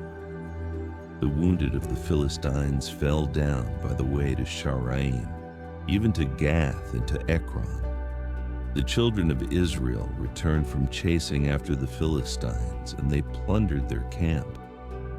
David took the head of the Philistine and brought it to Jerusalem, but he put his armor in his tent. When Saul saw David go out against the Philistine, he said to Abner, the captain of the army, Abner, whose son is this youth? Abner said, As your soul lives, O king, I can't tell. The king said, Inquire whose son the young man is. As David returned from the slaughter of the Philistine, Abner took him and brought him before Saul with the head of the Philistine in his hand. Saul said to him, Whose son are you, you young man? David answered, I am the son of your servant Jesse the Bethlehemite. When he had finished speaking to Saul, the soul of Jonathan was knit with the soul of David. and Jonathan loved him as his own soul. Saul took him that day and wouldn't let him go home to his father's house anymore. Then Jonathan and David made a covenant because he loved him as his own soul. Jonathan stripped himself of the robe that was on him and gave it to David with his clothing, even including his sword, his bow, and his sash. David went out wherever Saul sent him and behaved himself wisely, and Saul set him over the men of war. It was good in the sight of all the people, and also in the sight of Saul's servants. As they came, when David returned from the slaughter of the Philistine, the women came out of all the cities of Israel, singing and dancing, to meet King Saul with tambourines, with joy, and with instruments of music. The women sang to one another as they played and said, "Saul has slain his thousands, and David his 10,000s." Saul was very angry, and this saying displeased him. He said, "They have credited David with 10,000s, and they have only credited me with thousands. What can he have more but the kingdom?" Saul watched David from that day and forward. On the next day, an evil spirit from God came mightily on Saul, and he prophesied in the middle of the house. David played with his hand, as he did day by day. Saul had his spear in his hand, and Saul threw the spear, for he said, "I will pin David to the wall." David escaped from his presence twice. Saul was afraid of David because Yahweh was with him and had departed from Saul. Therefore, Saul removed him from his presence and made him his captain over 1,000, and he went out and came in before the people. David behaved himself wisely in all his ways, and Yahweh was with him. When Saul saw that he behaved himself very wisely, he stood in awe of him. But all Israel and Judah loved David, for he went out and came in before them. Saul said to David, "Behold my elder daughter Merab. I will give her to you as wife. Only be valiant for me and fight Yahweh's battles." For Saul said, "Don't let my hand be on him, but let the hand of the Philistines be on him." David said to Saul, "Who am I, and what is my life, or my father's family in Israel, that I should be son-in-law to the king?" But at the time when Merab, Saul's daughter, should have been given to David, she was given to Adriel the Maholathite as wife. Michal, Saul's daughter, loved David, and they told Saul, and the thing pleased him. Saul said, "I will give her to him, that she may be a snare to him, and that the hand of the Philistines may be against him." Therefore Saul said to David a second time, "You shall today be my son-in-law." Saul commanded his servants, "Talk with David secretly and say, 'Behold, the king has delight in you, and all his servants love you. Now therefore be the king's son-in-law.'" Saul's servants spoke those words in the ears of David. David said, "Does it seem to you a light thing to be the king's son-in-law, since I am a poor man and little known?" The servants of Saul told him, saying, "David spoke like this." Saul said, "Tell David, the king desires no dowry except 100 foreskins of the Philistines to be avenged of the king's enemies." Now Saul thought he would make David fall by the hand of the Philistines. When his servants told David these words, it pleased David well to be the king's son-in-law. Before the deadline, David arose and went, he and his men, and killed 200 men of the Philistines. Then David brought their foreskins, and they gave them in full number to the king, that he might be the king's son-in-law. Then Saul gave him Michal, his daughter, as wife. Saul saw and knew that Yahweh was with David, and Michal, Saul's daughter, loved him. Saul was even more afraid of David, and Saul was David's enemy continually. Then the princes of the Philistines went out, and as often as they went out, David behaved himself more wisely than all the servants of Saul, so that his name was highly esteemed. Saul spoke to Jonathan his son and to all his servants that they should kill David. But Jonathan, Saul's son, greatly delighted in David. Jonathan told David, saying, "Saul my father seeks to kill you. Now therefore please take care of yourself in the morning. Live in a secret place and hide yourself.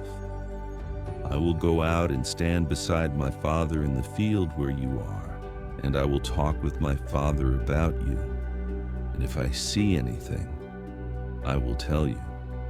Jonathan spoke good of David to Saul his father and said to him, "Don't let the king sin against his servant, against David, because he has not sinned against you, and because his works have been very good toward you.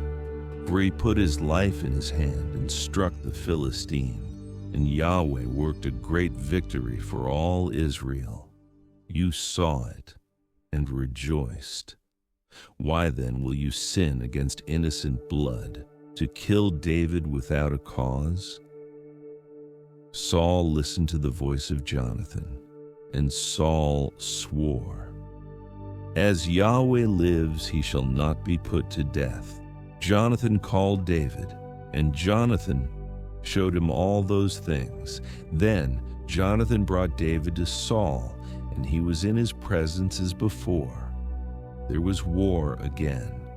David went out and fought with the Philistines and killed them with a great slaughter, and they fled before him.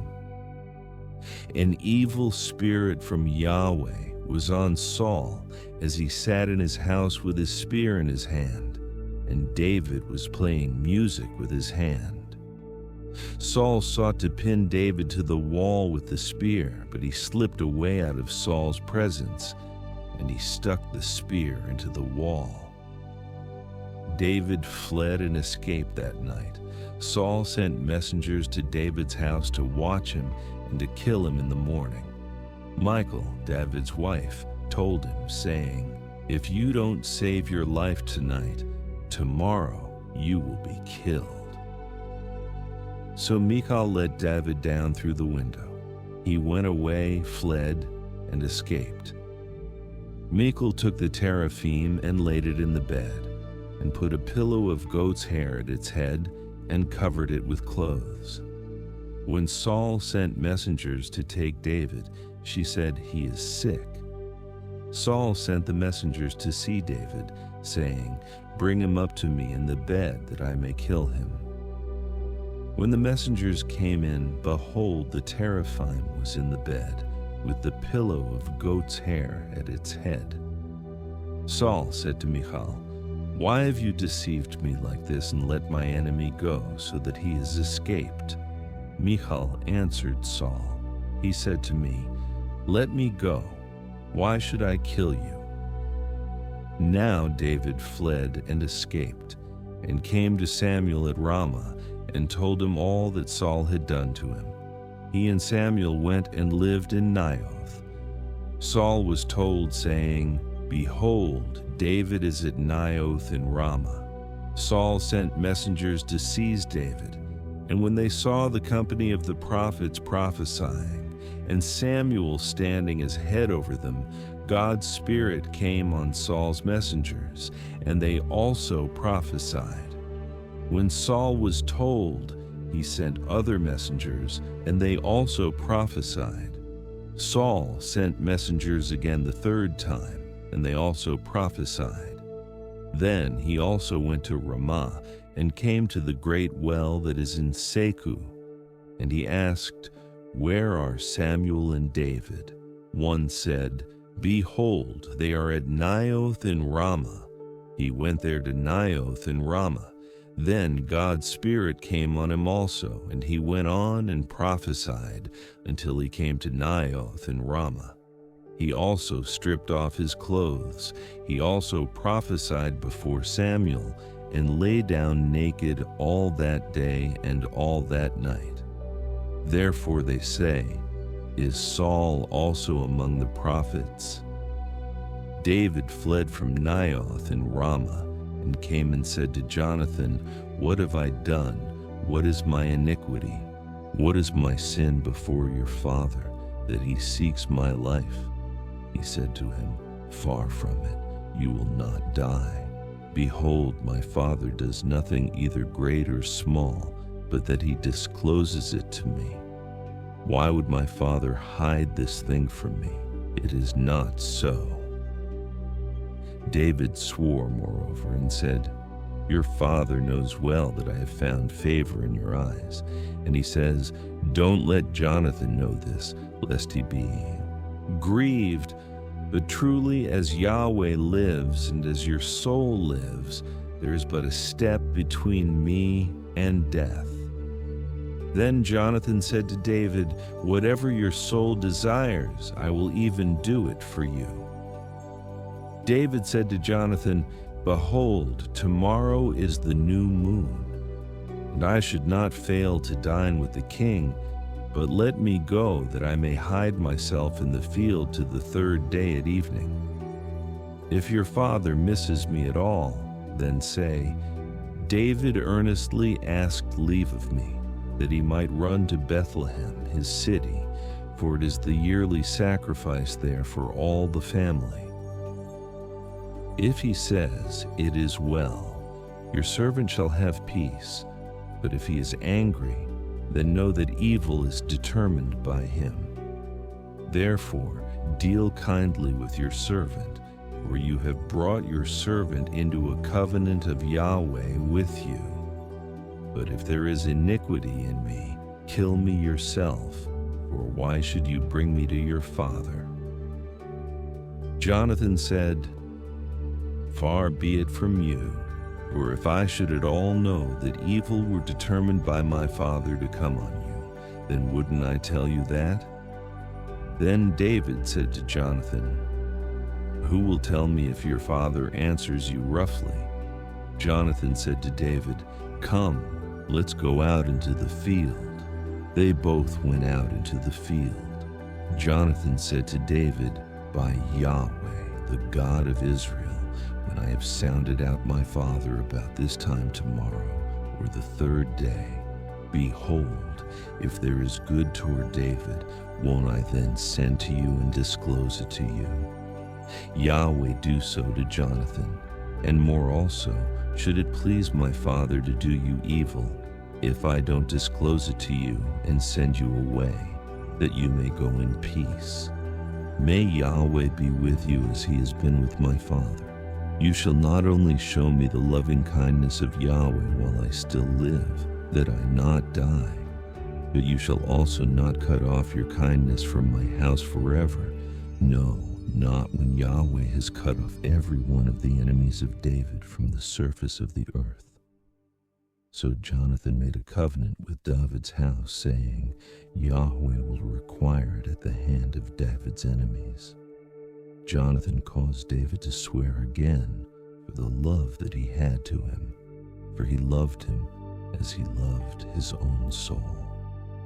Then Jonathan said to him, "Tomorrow is the new moon, and you will be missed, because your seat will be empty.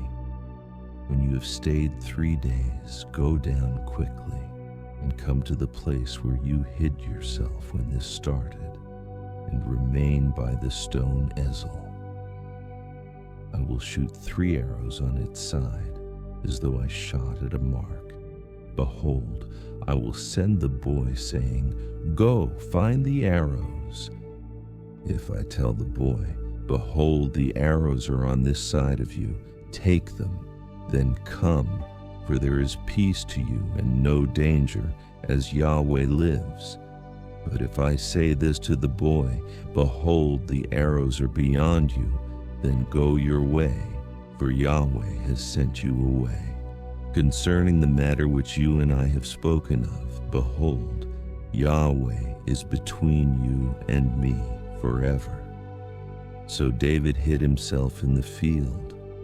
When the new moon had come, the king sat himself down to eat food. The king sat on his seat as at other times, even on the seat by the wall, and Jonathan stood up, and Abner sat by Saul's side, but David's place was empty. Nevertheless, Saul didn't say anything that day, for he thought, "Something has happened to him. He's not clean. Surely he is not clean." On the next day after the new moon, the second day, David's place was empty. Saul said to Jonathan his son, "Why didn't the son of Jesse come to eat, either yesterday or today?" Jonathan answered Saul, "David earnestly asked permission of me to go to Bethlehem. He said, 'Please let me go, for our family has a sacrifice in the city. My brother has commanded me to be there. Now, if I have found favor in your eyes, please let me go away and see my brothers.' Therefore he has not come to the king's table." Then Saul's anger burned against Jonathan, and he said to him, "You son of a perverse, rebellious woman. Don't I know that you have chosen the son of Jesse to your own shame, and to the shame of your mother's nakedness? For as long as the son of Jesse lives on the earth, you will not be established, nor will your kingdom. Therefore now send and bring him to me, for he shall surely die." Jonathan answered Saul his father and said to him, "Why should he be put to death? What has he done?" Saul cast his spear at him to strike him. By this, Jonathan knew that his father was determined to put David to death. So Jonathan arose from the table in fierce anger and ate no food the second day of the month, for he was grieved for David, because his father had treated him shamefully. In the morning, Jonathan went out into the field at the time appointed with David, and a little boy with him. He said to his boy, "Run, find now the arrows which I shoot." As the boy ran, he shot an arrow beyond him. When the boy had come to the place of the arrow which Jonathan had shot, Jonathan cried after the boy and said, "Isn't the arrow beyond you?" Jonathan cried after the boy, "Go fast, hurry, don't delay." Jonathan's boy gathered up the arrows and came to his master, but the boy didn't know anything. Only Jonathan and David knew the matter. Jonathan gave his weapons to his boy and said to him, "Go, carry them to the city." As soon as the boy was gone, David arose out of the south and fell on his face to the ground and bowed himself 3 times. They kissed one another and wept with one another, and David wept the most. Jonathan said to David, "Go in peace, because we have both sworn in Yahweh's name, saying, 'Yahweh is between me and you, and between my offspring and your offspring forever.'" He arose and departed, and Jonathan went into the city. Then David came to Nob to Ahimelech the priest. Ahimelech came to meet David trembling, and said to him, "Why are you alone and no man with you?" David said to Ahimelech the priest, "The king has commanded me to do something, and has said to me, 'Let no one know anything about the business about which I send you, and what I have commanded you. I have sent the young men to a certain place.'" Now therefore, what is under your hand? Please give me 5 loaves of bread in my hand, or whatever is available." The priest answered David and said, "I have no common bread, but there is holy bread, if only the young men have kept themselves from women." David answered the priest and said to him, "Truly, women have been kept from us as usual these 3 days. When I came out, the vessels of the young men were holy, though it was only a common journey. How much more then today shall their vessels be holy?" So the priest gave him holy bread, for there was no bread there but the showbread that was taken from before Yahweh, to be replaced with hot bread in the day when it was taken away. Now a certain man of the servants of Saul was there that day, detained before Yahweh, and his name was Doeg the Edomite, the best of the herdsmen who belonged to Saul. David said to Ahimelech, "Isn't there here under your hand spear or sword? For I haven't brought my sword or my weapons with me, because the king's business required haste." The priest said, "Behold, the sword of Goliath the Philistine, whom you killed in the valley of Elah, is here, wrapped in a cloth behind the ephod. If you would like to take that, take it, for there is no other except that here." David said, "There is none like that. Give it to me." David arose and fled that day for fear of Saul, and went to Achish the king of Gath. The servants of Achish said to him, "Isn't this David, the king of the land? Didn't they sing to one another about him in dances, saying, 'Saul has slain his thousands, and David his 10,000s'?" David laid up these words in his heart, and was very afraid of Achish the king of Gath. He changed his behavior before them and pretended to be insane in their hands, and scribbled on the doors of the gate, and let his spittle fall down on his beard. Then Achish said to his servants, "Look, you see the man is insane. Why then have you brought him to me? Do I lack madmen, that you have brought this fellow to play the madman in my presence?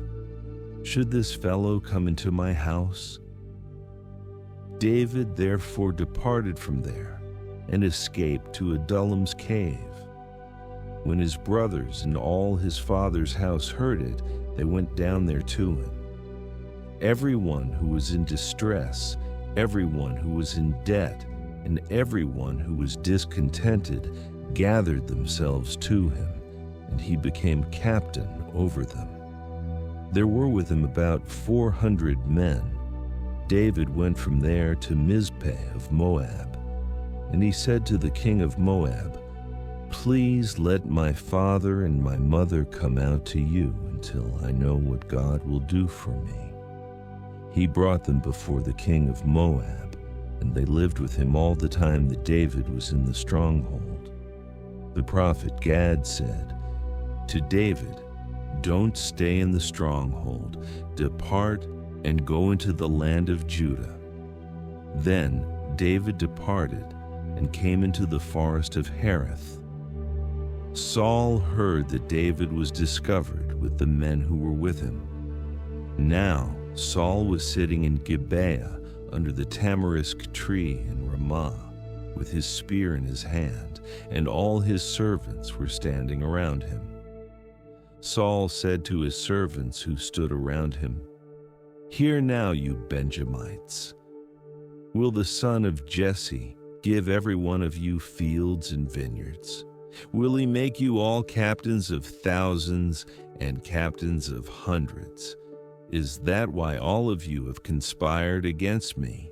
And there is no one who discloses to me when my son makes a treaty with the son of Jesse, and there is none of you who is sorry for me, or discloses to me that my son has stirred up my servant against me to lie in wait, as it is today." Then Doeg the Edomite, who stood by the servants of Saul, answered and said, I saw the son of Jesse coming to Nob, to Ahimelech the son of Ahitub. He inquired of Yahweh for him, gave him food, and gave him the sword of Goliath the Philistine. Then the king sent to call Ahimelech the priest, the son of Ahitub, and all his father's house, the priests who were in Nob, and they all came to the king. Saul said, Hear now, you son of Ahitub. He answered, Here I am, my lord. Saul said to him, Why have you conspired against me, you and the son of Jesse, in that you have given him bread and a sword, and have inquired of God for him, that he should rise against me to lie in wait, as it is today? Then Ahimelech answered the king and said, Who among all your servants is so faithful as David, who is the king's son-in-law, captain of your bodyguard, and honored in your house? Have I today begun to inquire of God for him? Be it far from me. Don't let the king impute anything to his servant, nor to all the house of my father. For your servant knew nothing of all this, less or more. The king said, You shall surely die, Ahimelech, you and all your father's house. The king said to the guard who stood about him, Turn and kill the priests of Yahweh, because their hand also is with David, and because they knew that he fled and didn't disclose it to me. But the servants of the king wouldn't put out their hand to fall on the priests of Yahweh. The king said to Doeg, Turn and attack the priests. Doeg the Edomite turned, and he attacked the priests, and he killed on that day 85 people who wore a linen ephod. He struck Nob, the city of the priests, with the edge of the sword, both men and women, children and nursing babies, and cattle, donkeys, and sheep with the edge of the sword. One of the sons of Ahimelech, the son of Ahitub, named Abiathar, escaped and fled after David. Abiathar told David that Saul had slain Yahweh's priests. David said to Abiathar, I knew on that day when Doeg the Edomite was there that he would surely tell Saul, I am responsible for the death of all the persons of your father's house. Stay with me, don't be afraid, for he who seeks my life seeks your life. You will be safe with me. David was told, Behold, the Philistines are fighting against Keilah and are robbing the threshing floors. Therefore David inquired of Yahweh, saying, Shall I go and strike these Philistines? Yahweh said to David, Go strike the Philistines and save Keilah. David's men said to him, Behold, we are afraid here in Judah. How much more then if we go to Keilah against the armies of the Philistines? Then David inquired of Yahweh yet again. Yahweh answered him and said, Arise, go down to Keilah, for I will deliver the Philistines into your hand. David and his men went to Keilah and fought with the Philistines, and brought away their livestock, and killed them with a great slaughter. So David saved the inhabitants of Keilah. When Abiathar the son of Ahimelech fled to David to Keilah, he came down with an ephod in his hand. Saul was told that David had come to Keilah. Saul said, God has delivered him into my hand, for he is shut in by entering into a town that has gates and bars. Saul summoned all the people to war, to go down to Keilah to besiege David and his men. David knew that Saul was devising mischief against him. He said to Abiathar the priest, Bring the ephod here. Then David said, O Yahweh, the God of Israel, Your servant has surely heard that Saul seeks to come to Keilah to destroy the city for my sake. Will the men of Keilah deliver me up into his hand? Will Saul come down as your servant has heard? Yahweh, the God of Israel, I beg you, tell your servant. Yahweh said, he will come down. Then David said, will the men of Keilah deliver me and my men into the hand of Saul? Yahweh said, they will deliver you up. Then David and his men, who were about 600, arose and departed out of Keilah and went wherever they could go. Saul was told that David had escaped from Keilah, and he gave up going there. David stayed in the wilderness in the strongholds and remained in the hill country in the wilderness of Ziph. Saul sought him every day, but God didn't deliver him into his hand. David saw that Saul had come out to seek his life. David was in the wilderness of Ziph in the woods. Jonathan, Saul's son, arose and went to David into the woods and strengthened his hand in God. He said to him, don't be afraid, for the hand of Saul my father won't find you, and you will be king over Israel, and I will be next to you, and Saul my father knows that also. They both made a covenant before Yahweh. Then David stayed in the woods, and Jonathan went to his house.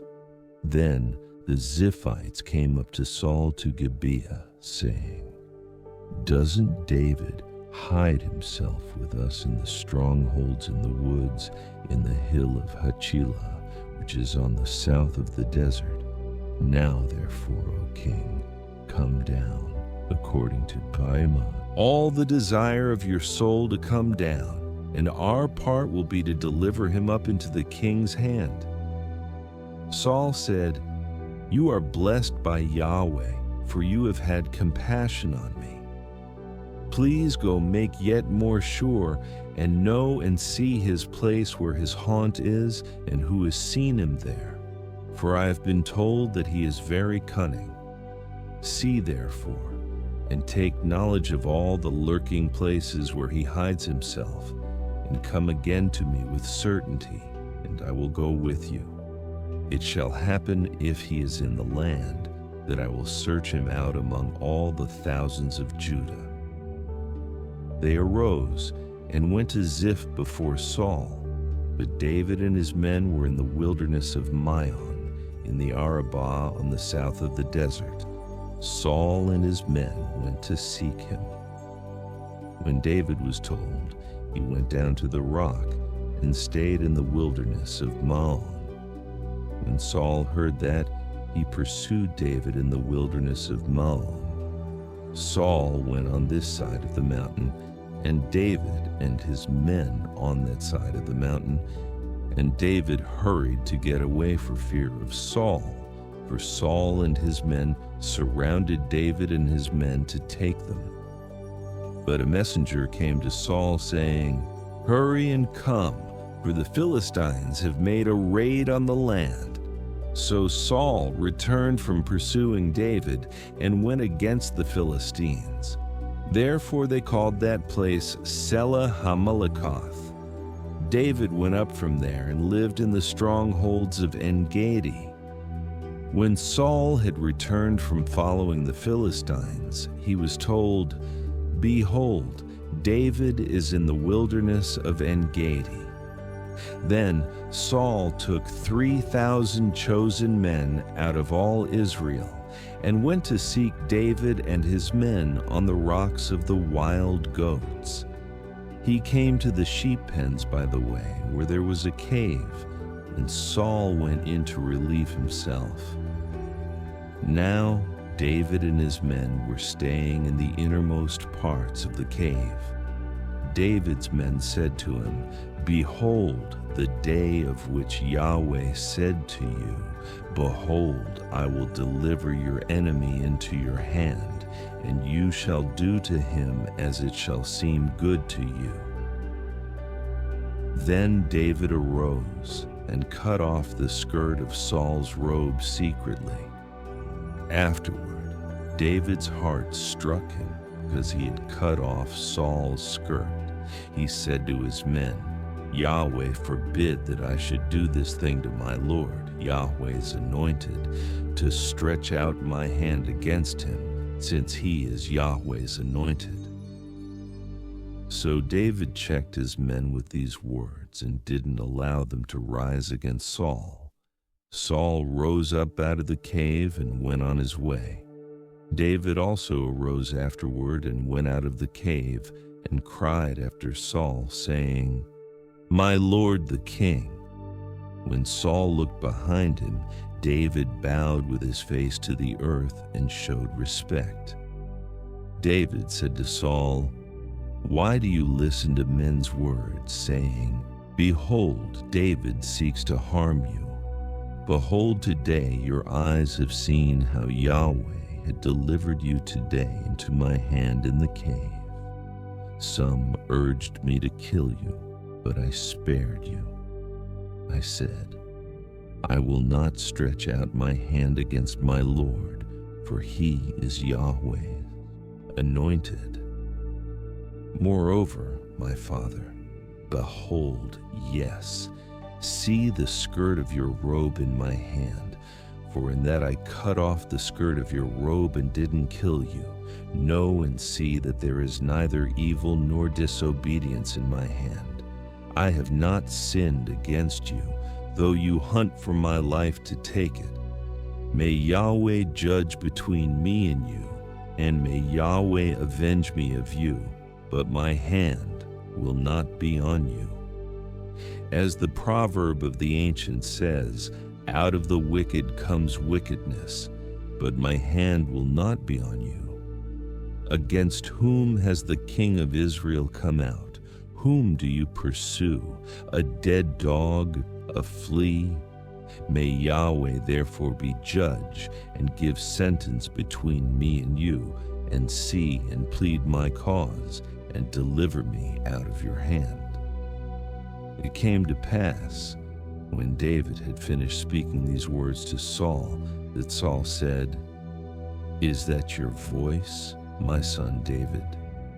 Saul lifted up his voice and wept. He said to David, "You are more righteous than I, for you have done good to me, whereas I have done evil to you. You have declared today how you have dealt well with me, because when Yahweh had delivered me up into your hand, you didn't kill me. For if a man finds his enemy, will he let him go away unharmed? Therefore may Yahweh reward you good for that which you have done to me today. Now, behold, I know that you will surely be king, and that the kingdom of Israel will be established in your hand. Swear now therefore to me by Yahweh that you will not cut off my offspring after me, and that you will not destroy my name out of my father's house." David swore to Saul. Saul went home, but David and his men went up to the stronghold. Samuel died, and all Israel gathered themselves together and mourned for him and buried him at his house at Ramah. Then David arose and went down to the wilderness of Paran. There was a man in Maon whose possessions were in Carmel, and the man was very great. He had 3,000 sheep and 1,000 goats, and he was shearing his sheep in Carmel. Now the name of the man was Nabal, and the name of his wife Abigail. This woman was intelligent and had a beautiful face, but the man was surly and evil in his doings. He was of the house of Caleb. David heard in the wilderness that Nabal was shearing his sheep. David sent 10 young men, and David said to the young men, "Go up to Carmel and go to Nabal and greet him in my name. Tell him, 'Long life to you, peace be to you, peace be to your house, peace be to all that you have. Now I have heard that you have shearers. Your shepherds have now been with us, and we didn't harm them. Nothing was missing from them all the time they were in Carmel. Ask your young men, and they will tell you. Therefore, let the young men find favor in your eyes, for we come on a good day. Please give whatever comes to your hand to your servants and to your son David." When David's young men came, they spoke to Nabal all those words in the name of David and waited. Nabal answered David's servants and said, "Who is David? Who is the son of Jesse? There are many servants who break away from their masters these days. Shall I then take my bread, my water, and my meat that I have killed from my shearers, and give it to men who I don't know where they come from?" So David's young men turned on their way and went back and came and told him all these words. David said to his men, "Every man put on his sword." Every man put on his sword. David also put on his sword. About 400 men followed David, and 200 stayed by the baggage.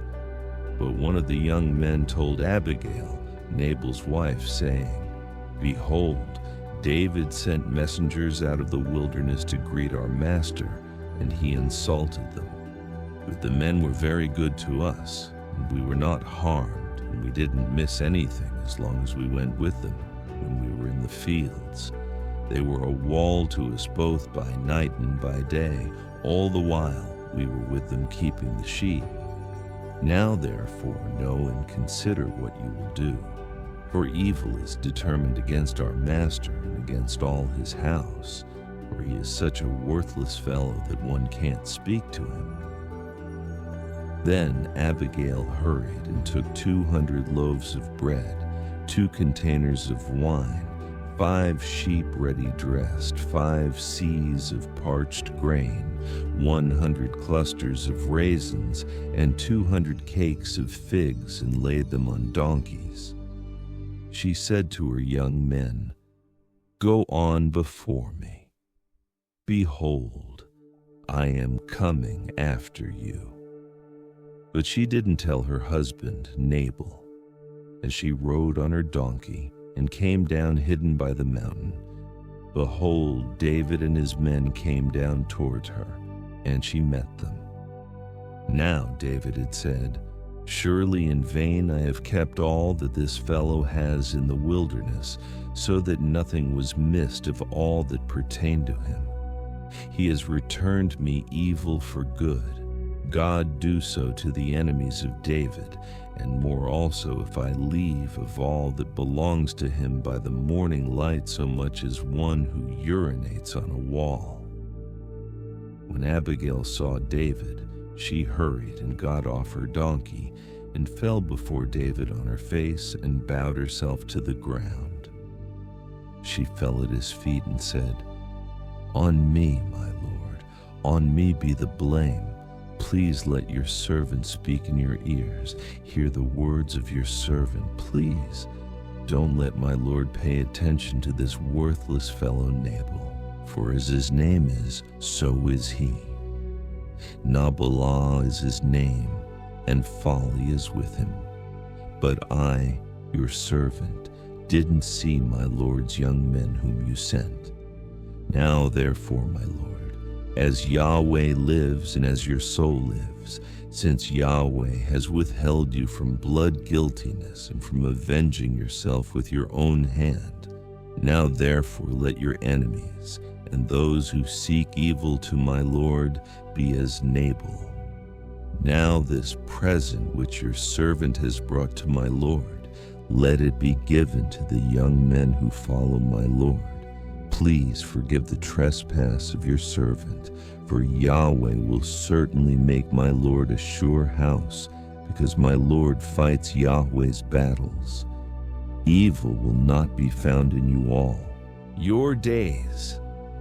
Though men may rise up to pursue you and to seek your soul, Yet the soul of my Lord will be bound in the bundle of life with Yahweh your God. He will sling out the souls of your enemies as from a sling's pocket. It will come to pass when Yahweh has done to my Lord according to all the good that he has spoken concerning you and has appointed you prince over Israel, that this shall be no grief to you, nor offense of heart to my Lord, either that you have shed blood without cause, or that my Lord has avenged himself. When Yahweh has dealt well with my Lord, then remember your servant. David said to Abigail, Blessed is Yahweh, the God of Israel, who sent you today to meet me. Blessed is your discretion, and blessed are you, who have kept me today from blood guiltiness and from avenging myself with my own hand. For indeed, as Yahweh, the God of Israel, lives, who has withheld me from harming you, unless you had hurried and come to meet me, surely there wouldn't have been left to Nabal by the morning light so much as one who urinates on a wall. So David received from her hand that which she had brought him. Then he said to her, Go up in peace to your house. Behold, I have listened to your voice and have granted your request. Abigail came to Nabal, and behold, he held a feast in his house like the feast of a king. Nabal's heart was merry within him, for he was very drunk. Therefore she told him nothing until the morning light. In the morning, when the wine had gone out of Nabal, his wife told him these things, and his heart died within him, and he became as a stone. About 10 days later, Yahweh struck Nabal so that he died. When David heard that Nabal was dead, he said, Blessed is Yahweh, who has pleaded the cause of my reproach from the hand of Nabal, and has kept back his servant from evil. Yahweh has returned the evil doing of Nabal on his own head. David sent and spoke concerning Abigail, to take her to himself as wife. When David's servants had come to Abigail to Carmel, they spoke to her, saying, David has sent us to you to take you to him as wife. She arose and bowed herself with her face to the earth and said, Behold, your servant is a servant to wash the feet of the servants of my Lord. Abigail hurriedly arose and rode on a donkey with her 5 maids who followed her, and she went after the messengers of David and became his wife. David also took Ahinoam of Jezreel, and they both became his wives. Now Saul had given Michal his daughter, David's wife, to Palti the son of Laish, who was of Galim. The Ziphites came to Saul to Gibeah, saying, Doesn't David hide himself in the hill of Hachilah, which is before the desert? Then Saul arose and went down to the wilderness of Ziph, having 3,000 chosen men of Israel with him, to seek David in the wilderness of Ziph. Saul encamped in the hill of Hachilah, which is before the desert, by the way. But David stayed in the wilderness, and he saw that Saul came after him into the wilderness. David therefore sent out spies, and understood that Saul had certainly come. Then David arose and came to the place where Saul had encamped, and David saw the place where Saul lay, with Abner the son of Ner, the captain of his army. Saul lay within the place of the wagons, and the people were encamped around him. Then David answered and said to Ahimelech the Hittite, and to Abishai the son of Zeruiah, brother of Joab, saying, Who will go down with me to Saul to the camp? Abishai said, I will go down with you. So David and Abishai came to the people by night, and behold, Saul lay sleeping within the place of the wagons, with his spear stuck in the ground at his head, and Abner and the people lay around him. Then Abishai said to David, God has delivered up your enemy into your hand today. Now therefore please let me strike him with the spear to the earth at one stroke, and I will not strike him the second time. David said to Abishai, Don't destroy him, for who can stretch out his hand against Yahweh's anointed and be guiltless? David said, As Yahweh lives, Yahweh will strike him, or his day shall come to die, or he shall go down into battle and perish. Yahweh forbid that I should stretch out my hand against Yahweh's anointed, but now please take the spear that is at his head and the jar of water, and let's go. So David took the spear and the jar of water from Saul's head, and they went away. No man saw it or knew it, nor did any awake, for they were all asleep, because a deep sleep from Yahweh had fallen on them. Then David went over to the other side and stood on the top of the mountain far away, a great space being between them. And David cried to the people and to Abner the son of Ner, saying, Don't you answer, Abner? Then Abner answered, Who are you who calls to the king? David said to Abner, Aren't you a man? Who is like you in Israel? Why then have you not kept watch over your lord the king? For one of the people came in to destroy your lord the king. This thing isn't good that you have done. As Yahweh lives, you are worthy to die, because you have not kept watch over your lord, Yahweh's anointed. Now see where the king's spear is, and the jar of water that was at his head. Saul recognized David's voice and said, Is this your voice, my son David? David said, It is my voice, my lord, O king. He said, Why does my lord pursue his servant? For what have I done? What evil is in my hand? Now therefore please let my lord the king hear the words of his servant. If it is so that Yahweh has stirred you up against me, let him accept an offering. But if it is the children of men, they are cursed before Yahweh. For they have driven me out today that I shouldn't cling to Yahweh's inheritance, saying, Go, serve other gods. Now therefore, don't let my blood fall to the earth away from the presence of Yahweh. For the king of Israel has come out to seek a flea, as when one hunts a partridge in the mountains. Then Saul said, I have sinned. Return, my son David, for I will no more do you harm, because my life was precious in your eyes today. Behold, I have played the fool and have erred exceedingly. David answered, Behold the spear, O king. Let one of the young men come over and get it. Yahweh will give to every man his righteousness and his faithfulness, because Yahweh delivered you into my hand today, and I wouldn't stretch out my hand against Yahweh's anointed. Behold, as your life was respected today in my eyes, so let my life be respected in Yahweh's eyes, and let him deliver me out of all oppression.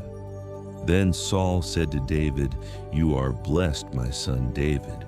You will both do mightily and will surely prevail. So David went his way, and Saul returned to his place. David said in his heart, I will now perish one day by the hand of Saul. There is nothing better for me than that I should escape into the land of the Philistines. And Saul will despair of me, to seek me any more in all the borders of Israel. so I will escape out of his hand." David arose and passed over, he and the 600 men who were with him, to Achish the son of Maoch, king of Gath.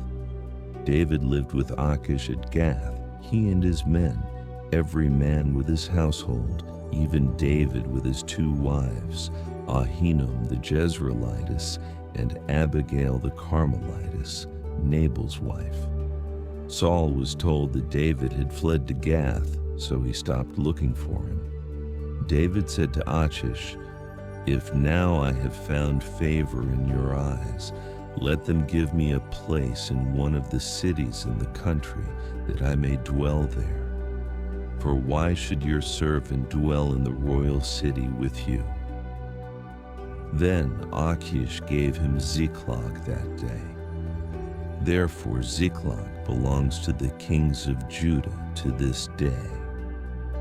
The number of the days that David lived in the country of the Philistines was a full year and 4 months. David and his men went up and raided the Geshurites, the Girzites, and the Amalekites. For those were the inhabitants of the land who were of old, on the way to Shur, even to the land of Egypt. David struck the land and saved no man or woman alive, and took away the sheep, the cattle, the donkeys, the camels, and the clothing. Then he returned and came to Achish. Achish said, "Against whom have you made a raid today?" David said, "Against the south of Judah, against the south of the Jerahmeelites, and against the south of the Kenites." David saved neither man nor woman alive to bring them to Gath, saying, lest they should tell about us, saying, "David did this, and this has been his way all the time he has lived in the country of the Philistines." Achish believed David, saying, "He has made his people Israel utterly to abhor him. Therefore he will be my servant forever." In those days, the Philistines gathered their armies together for warfare to fight with Israel. Achish said to David, "Know assuredly that you will go out with me in the army, you and your men." David said to Achish, "Therefore you will know what your servant can do." Achish said to David, "Therefore I will make you my bodyguard forever." Now Samuel was dead, and all Israel had mourned for him and buried him in Ramah, even in his own city. Saul had sent away those who had familiar spirits and the wizards out of the land. The Philistines gathered themselves together and came and encamped in Shunem, and Saul gathered all Israel together, and they encamped in Gilboa. When Saul saw the army of the Philistines, he was afraid, and his heart trembled greatly. When Saul inquired of Yahweh, Yahweh didn't answer him by dreams, by Urim, or by prophets. Then Saul said to his servants, "Seek for me a woman who has a familiar spirit, that I may go to her and inquire of her." His servants said to him, "Behold, there is a woman who has a familiar spirit at Endor." Saul disguised himself and put on other clothing and went, he and 2 men with him, and they came to the woman by night. Then he said, "Please consult for me by the familiar spirit, and bring me up whomever I shall name to you." The woman said to him, "Behold, you know what Saul has done, how he has cut off those who have familiar spirits and the wizards out of the land. Why then do you lay a snare for my life, to cause me to die?" Saul swore to her by Yahweh, saying, "As Yahweh lives, no punishment will happen to you for this thing." Then the woman said, "Whom shall I bring up to you?" He said, "Bring Samuel up for me." When the woman saw Samuel, she cried with a loud voice, and the woman spoke to Saul, saying, "Why have you deceived me? For you are Saul." The king said to her, "Don't be afraid. What do you see?" The woman said to Saul, "I see a god coming up out of the earth." He said to her, "What does he look like?" She said, "An old man comes up. He is covered with a robe." Saul perceived that it was Samuel, and he bowed with his face to the ground and showed respect. Samuel said to Saul, "Why have you disturbed me to bring me up?" Saul answered, "I am very distressed, for the Philistines make war against me, and God has departed from me and answers me no more by prophets or by dreams. Therefore I have called you, that you may make known to me what I shall do." Samuel said, "Why then do you ask me, since Yahweh has departed from you and has become your adversary? Yahweh has done to you as he spoke by me. Yahweh has torn the kingdom out of your hand and given it to your neighbor, even to David. Because you didn't obey Yahweh's voice and didn't execute his fierce wrath on Amalek, therefore Yahweh has done this thing to you today. Moreover, Yahweh will deliver Israel also with you into the hand of the Philistines, and tomorrow you and your sons will be with me. Yahweh will deliver the army of Israel also into the hand of the Philistines." Then Saul fell immediately his full length on the earth and was terrified because of Samuel's words. There was no strength in him, for he had eaten no bread all day long or all night long. The woman came to Saul and saw that he was very troubled, and said to him, "Behold, your servant has listened to your voice, and I have put my life in my hand, and have listened to your words which you spoke to me. Now therefore, please listen also to the voice of your servant, and let me set a morsel of bread before you. Eat, that you may have strength when you go on your way." But he refused and said, "I will not eat." But his servants, together with the woman, constrained him, and he listened to their voice. So he arose from the earth and sat on the bed. The woman had a fattened calf in the house. She hurried and killed it, and she took flour and kneaded it, and baked unleavened bread of it. She brought it before Saul and before his servants, and they ate. Then they rose up and went away that night. Now the Philistines gathered together all their armies to Aphek, and the Israelites encamped by the spring which is in Jezreel. The lords of the Philistines passed on by hundreds and by thousands, and David and his men passed on in the rear with Achish. Then the princes of the Philistines said, "What about these Hebrews?" Achish said to the princes of the Philistines, "Isn't this David, the servant of Saul, the king of Israel, who's been with me these days, or rather these years? I have found no fault in him since he fell away until today." But the princes of the Philistines were angry with him, and the princes of the Philistines said to him, "Make the man return, that he may go back to his place where you have appointed him, and let him not go down with us to battle, lest in the battle he become an adversary to us. For with what should this fellow reconcile himself to his Lord? Should it not be with the heads of these men?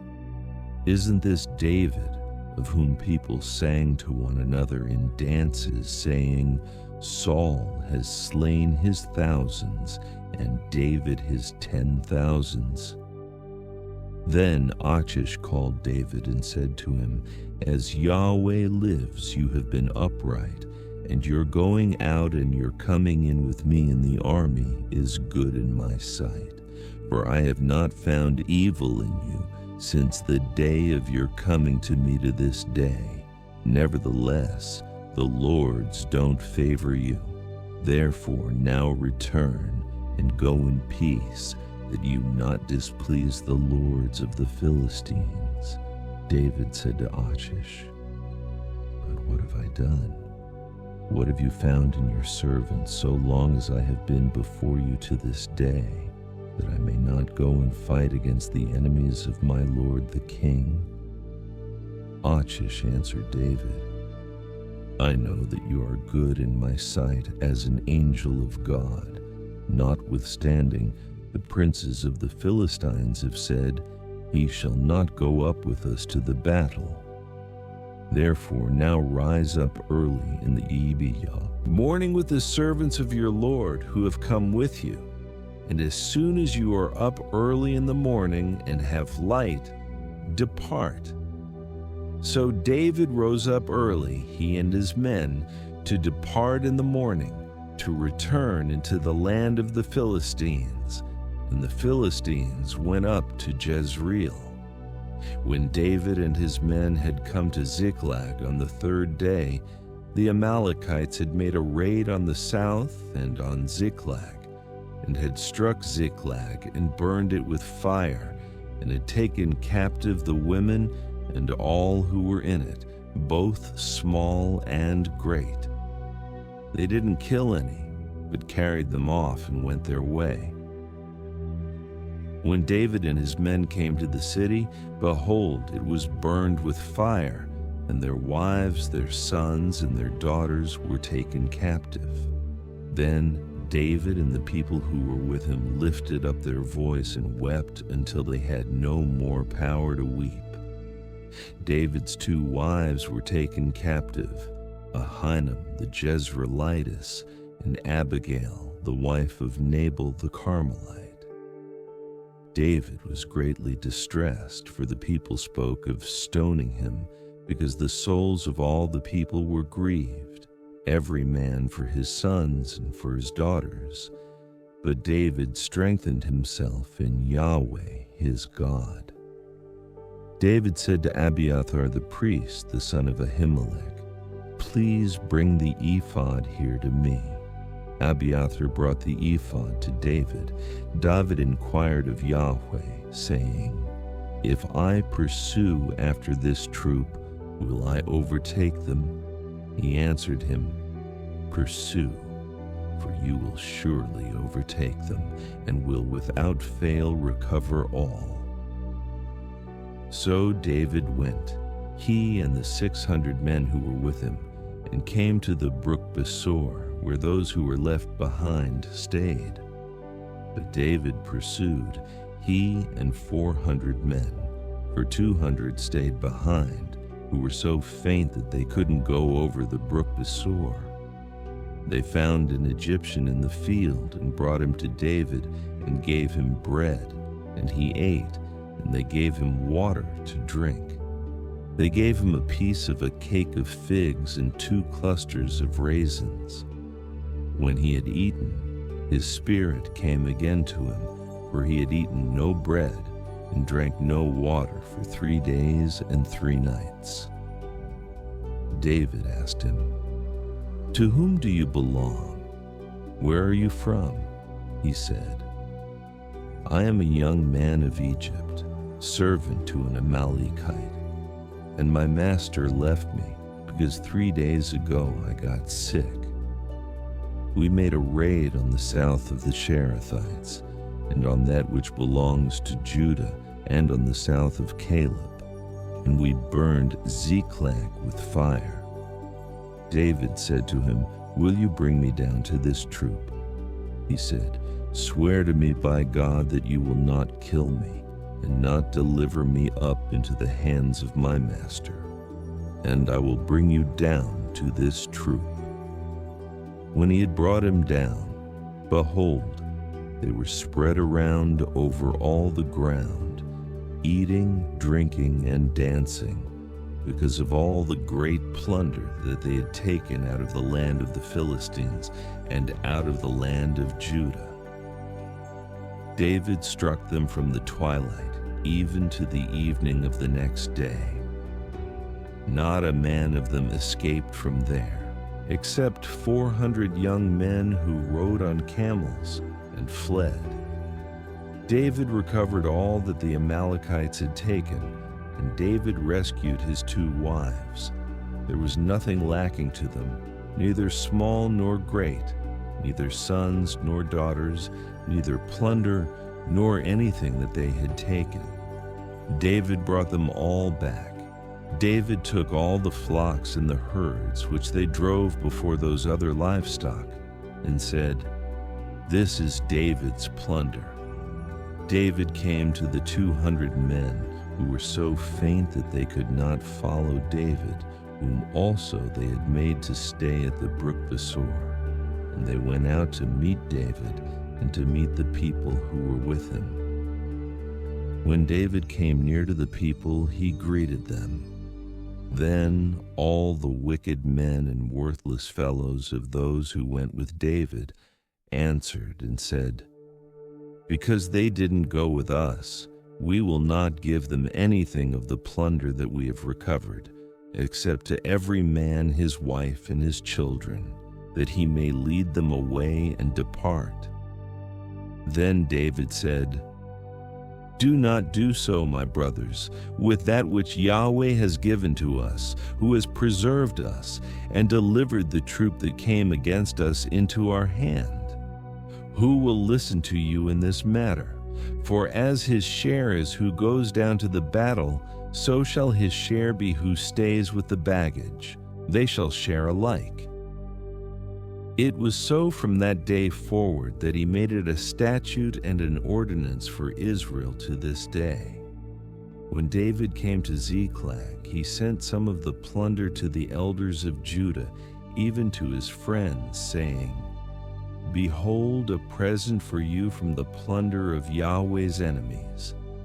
He sent it to those who were in Bethel, to those who were in Ramoth of the south, to those who were in Jatir, to those who were in Aror, to those who were in Siphmoth, to those who were in Eshtemoa, to those who were in Rakal, to those who were in the cities of the Jerahmeelites, to those who were in the cities of the Kenites, to those who were in Hormah, to those who were in Borashan, to those who were in Athash, to those who were in Hebron, and to all the places where David himself and his men used to stay.